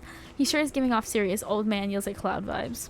You see, when I was a young man, I didn't have foreigners on our land. Didn't need them. We had an abundance of a culture already. A little too much, if you ask me. But I didn't make the rules. The rulers did. Exactly how it should be. Literature, art, commerce, theater, fashion, poetry, puppet shows, ghost stories, courtesans, gambling, fighting, fine dining, fast foods, public executions? What are we talking about? Spirit giggles at her great. Okay, I'm not saying all of those every time. At Oni's forgetfulness. You wonder, does she even like this guy? She sure hates her father, so. Listen up, old man. We don't have time for you to list every activity available to a samurai in the entirety of the Edo period. Silence, peasant. You're showing your ignorance. Samurai were forbade from many activities that didn't benefit the Bushido code, such as attending certain theatrical performances, for instance. Sometimes, however, a samurai would put on disguise in order to seek out entertainment. Now, I'm not saying I did that because I had honor and a body built like an entire castle that is quite hard to hide, but clearly you have neither my honor nor my physique, and you don't even know about the ins and outs of the shifting rules of traditional Japanese samurai etiquette, you fool. Gosh, he's dogging me right now. Rin, what would you want with such an uneducated admirer as this? You find it hard to believe that any contemporary person knows all that much about who was and who wasn't allowed to do leisure activities over 100 years ago. However, you're really not sure how to handle this massive demonic old man. Oh wait, I get it. Sweet Win, my beautiful descendant, you invited me here to do what you're too kind to. Bash this jerk's head in. Claude, Doris, fetch my Kanobo. Rin, wrap your robe around this mongrel's hands and tie them still. Or hold them still. We'll splatter their brains on this beach together as a family. Grandpa, no, that's not why I invited you here at all. In fact, I didn't invite you. Claudette and Dwight did. Aha, yes, sure. Wink, wink, wink. This whole saying wink out loud thing is getting out of hand. Him and Trapper really do have a lot in common, don't they? I swear Muse has a good soul and the heart of a warrior. They fought for my love in their own way, faced down death more than once, and put up with their fair share of nonsense. Nonsense which seems to be endless. Can we, I don't know, wrap this up already? Of course. Who am I to expect anyone to wait around for my approval? I've only been hanging out as a ghost and watching my bloodline be polluted by cowards and quitters for 5 generations. Just come on, give your ancestors-in-law a big hug. Sword drawn, Oni beckons you closer. There's no way he has ever hugged anyone in his entire life. I think I'm good over here, actually. Rin, now, push them my way and I'll split them in half. The sacrifice of this usurper is to the Yamaoka bloodline will surely bring us back to life and set us back on the course of honor. You're so silly, Grandpa. The way she just casually talks to him. We both know that only one sacrifice can get our family back on track. Revenge on my father, your great-great-great-great-grandson, traitor to the Yamaoka name. The lust for violence in your voice, it fills me with cheer. I'll never forget who I am. I suppose, if this is the person you want to be with, to go on your journey of bloody revenge with, I should trust your judgment. The strength inside you blooms from the same cherry tree that was planted centuries ago by our shared ancestors. And if Muse ever treats me poorly, you have my word on my family's honor. I will wield my katana and gut them like a fish. Dang, okay. A tear rolls down from behind Oni's demonic mask. You sure you want to marry into this? And one last word of advice, my dear girl. The fodder stuff, don't forget it. But maybe stop focusing so specifically and obsessively on it. What he did was awful, but it's already done. Do something for yourself now. Just my 2 cents. Be well, Rin. I will see you again soon. Well, let's go, servants. Clint, Danis. Denise. Sorry. Return me to the stables. I assume my dragon has been fed and tended to? Yes? Sure? I swear this is better than dealing with Trapper's dad. I'm sorry if I was disrespectful for you. If I was disrespectful of your great, great, great, great, great grandfather. He seemed like a very special man. I realize I will never measure up to someone like that. A warrior with hell of a fashion sense. I mean, that mask. Don't worry, I would never expect you to, or want you to, really. If all I wanted was the biggest brute alive, I'd be down in Trapper's Cave right now, avoiding his vintage bear traps. But that's not the life I imagined for myself. The sense of abstract duty, anger at a world changing around me, a lust for blood, and that's no way to live. And yet, as you know now, that is the Yaomoka way of life. Forever I'm cursed to battle against the dragon that lives inside me, or at least maybe I was, until now. Call me the dragon. No! He actually gave decent advice to her. He did. I hate when they say these things. Like, Wraith literally told me roar means I love you in Dinosaur. And I'm just now... Okay, you haven't won this game yet. Please don't ruin it. Sorry, I have no idea where that came from. Oh my god, good. I think we spent enough time in this lantern room. We should get back to the beach. Oh, I still haven't won yet. What the frick, bro? Okay. The moonlight sets a romantic mood as storm clouds roll in and surround the black lighthouse. You know, the sun might have set, but if we wait long enough, it will rise again. Oh, good lord! Guys, she's naked. I'm just kidding. Spirit moves her sheer robe, showing you her strappy black bikini. Her pale skin glows under the light of the moon. Maybe you could help me get a head start in applying some tomorrow's sunscreen. Again? I mean, yeah, of course. Last time was... Well, I definitely felt more connected to you afterwards. Yeah, it did change, because, you know, their name now. It did that with Wraith, too. There's too many music... Like, too much music going on. To be totally real with you, I just kind of asked you as a goof, but I really enjoyed it. I swear, though, if you tell anyone about this, I will not be labeled a foot freak. Oh! She did make me put lotion on her feet.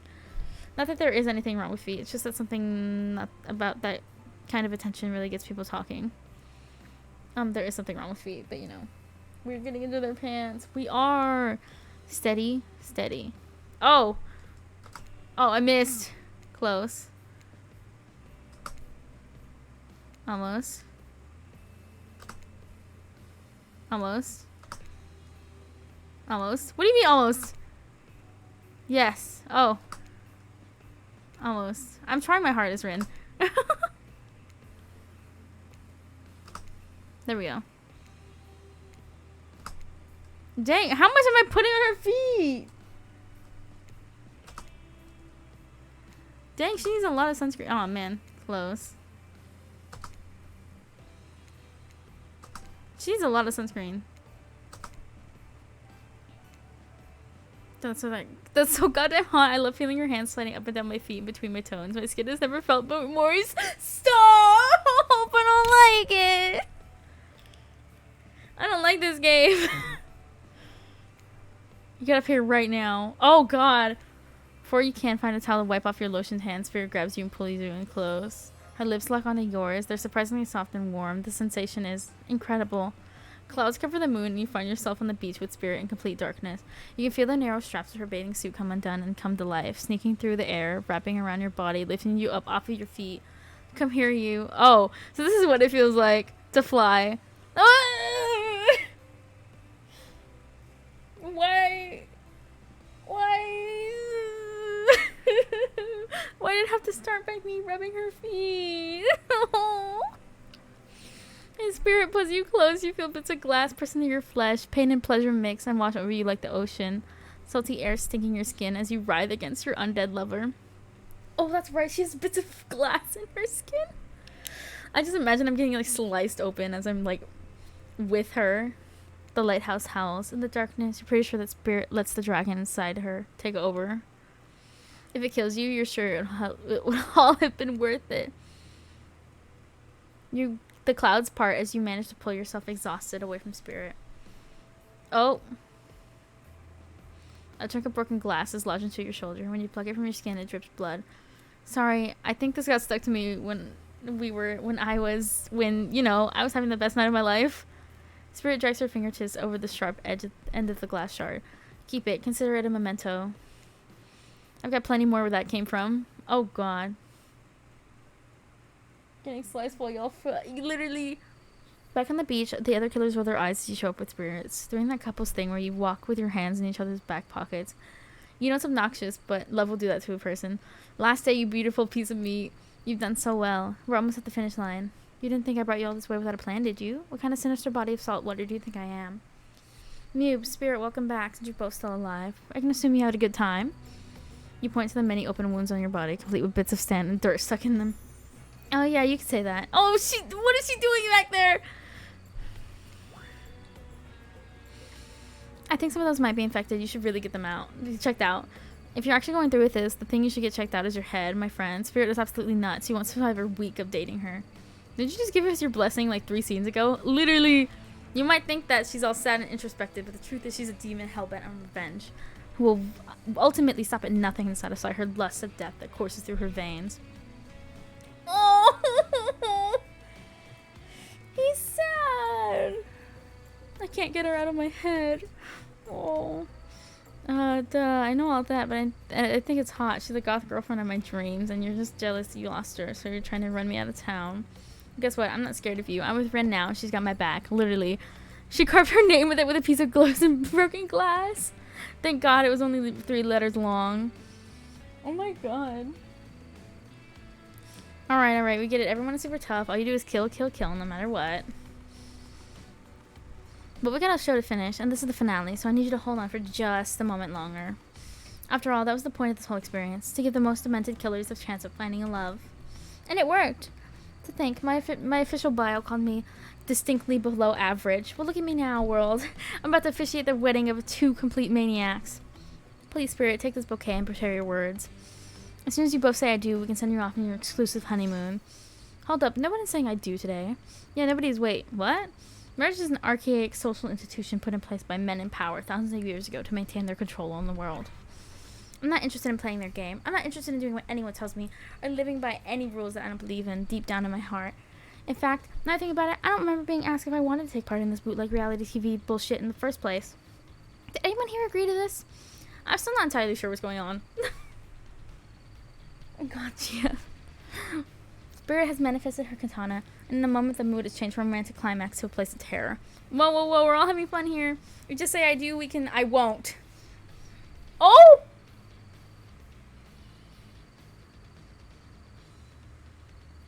Oh, God! She just killed Claudette! She killed... Guys! With a slice of her blade, Claudette is no more, replaced by 2 halves of Claudette, neither of which are especially alive. Dwight is horrified. There's a chance he might actually wet himself. Lucky for him, khaki hides lots of things. Unlucky for him, urine isn't one of them. Meanwhile, Trapper, Huntress, and Wraith are all eating popcorn. Where'd they get popcorn? You were under the impression that Claudette and Dwight did all of the cooking around here, so now... sorry, now's not the time to think about who popped popcorn. A gruesome murder just happened. Dang, Tommy! This is for you. You know what to do. Oh, man, guys. Oh, man, guys. Oh, man. Oh, man. We're gonna... Oh, we're on that save. I'm gonna save here.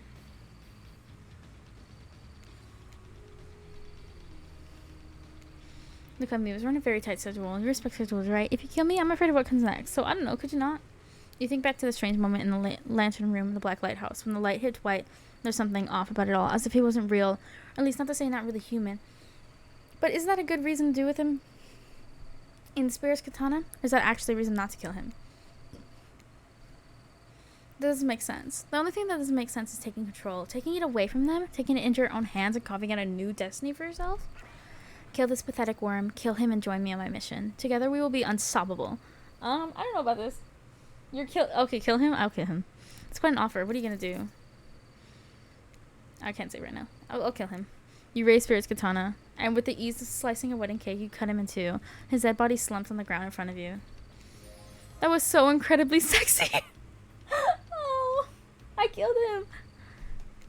Rin places her hand over yours, and you both hold your katana. Your fingers intertwine. Look at the other killers and see something on their faces. Respect. You're one of them now, ruthless, uncompromising, splattered with blood, a killer. My father's really gonna crap his pants when he sees the 2 of us coming.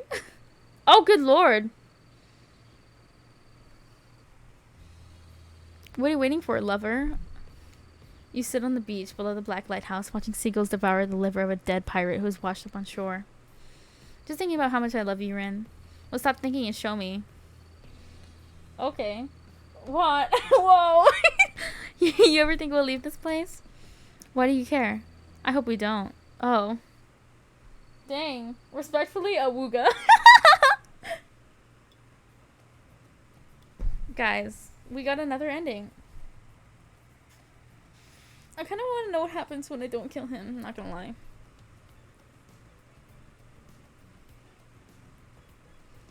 Can I skip this anyway? In any way, shape, or form? Oh, I can. I can just push escape. What if we don't kill him? Do any of you know? It was this one. Right? Okay. I'm gonna not kill him. Time killer. I'm gonna not kill him.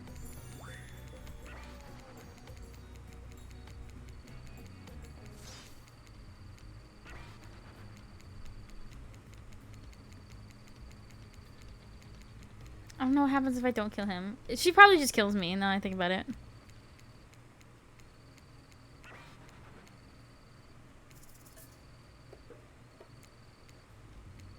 Everyone gasped. You look up at Spirit. She's furious. I can never kill him.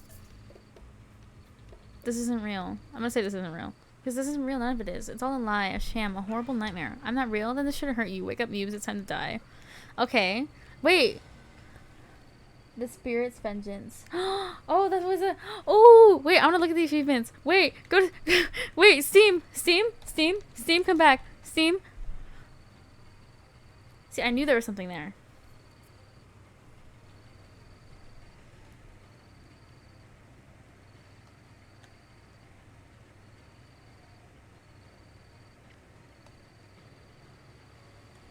Oh, Time Killer, still playing? You've officially loaded this game up more times than our own game director. Please, God.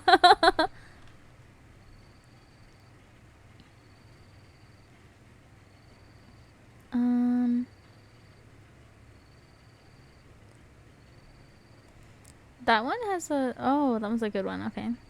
I'm looking at the achievements.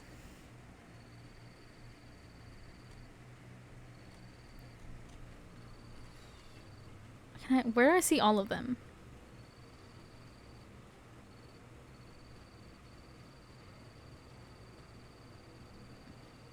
Okay, well, I got an achievement for that, so I don't really care. Give up.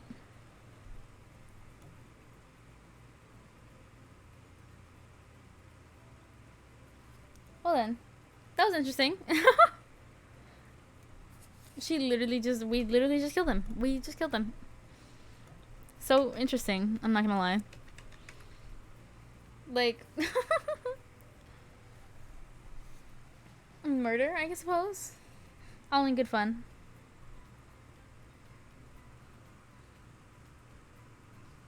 Hold on. I've been peeing. Huntress run right now.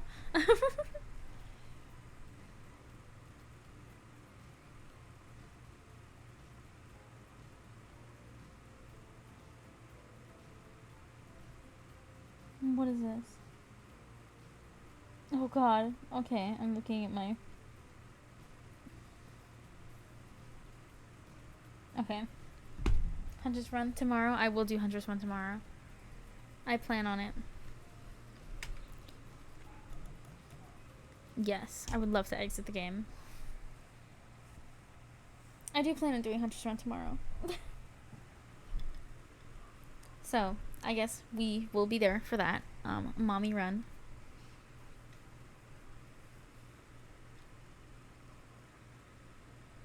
I think I can stream on Saturday. I think. Because I can't stream on Monday, maybe. I don't know. I don't know. I don't know yet. My schedule looks weird, so. It looks a little weird, so we're going to figure it out. Anyways. I'm going to end the stream, because, yeah. No, the wrong one. Wrong one. There we go. And then somehow Trickster. I wonder if there is a Trickster option, because I want the achievement for it. Just because that's how I roll. That's just how I roll, you know. Gooby gooby. Thank you for joining. You're welcome, Tommy, for getting you your goth girlfriend. Even though she's a little unhinged, I'm not gonna lie. Okay, I'll be on at the same time tomorrow, as per usual. Thank you for joining. Gooby gooby, don't do drugs, stay safe. Especially don't do drugs. Gooby gooby gooby.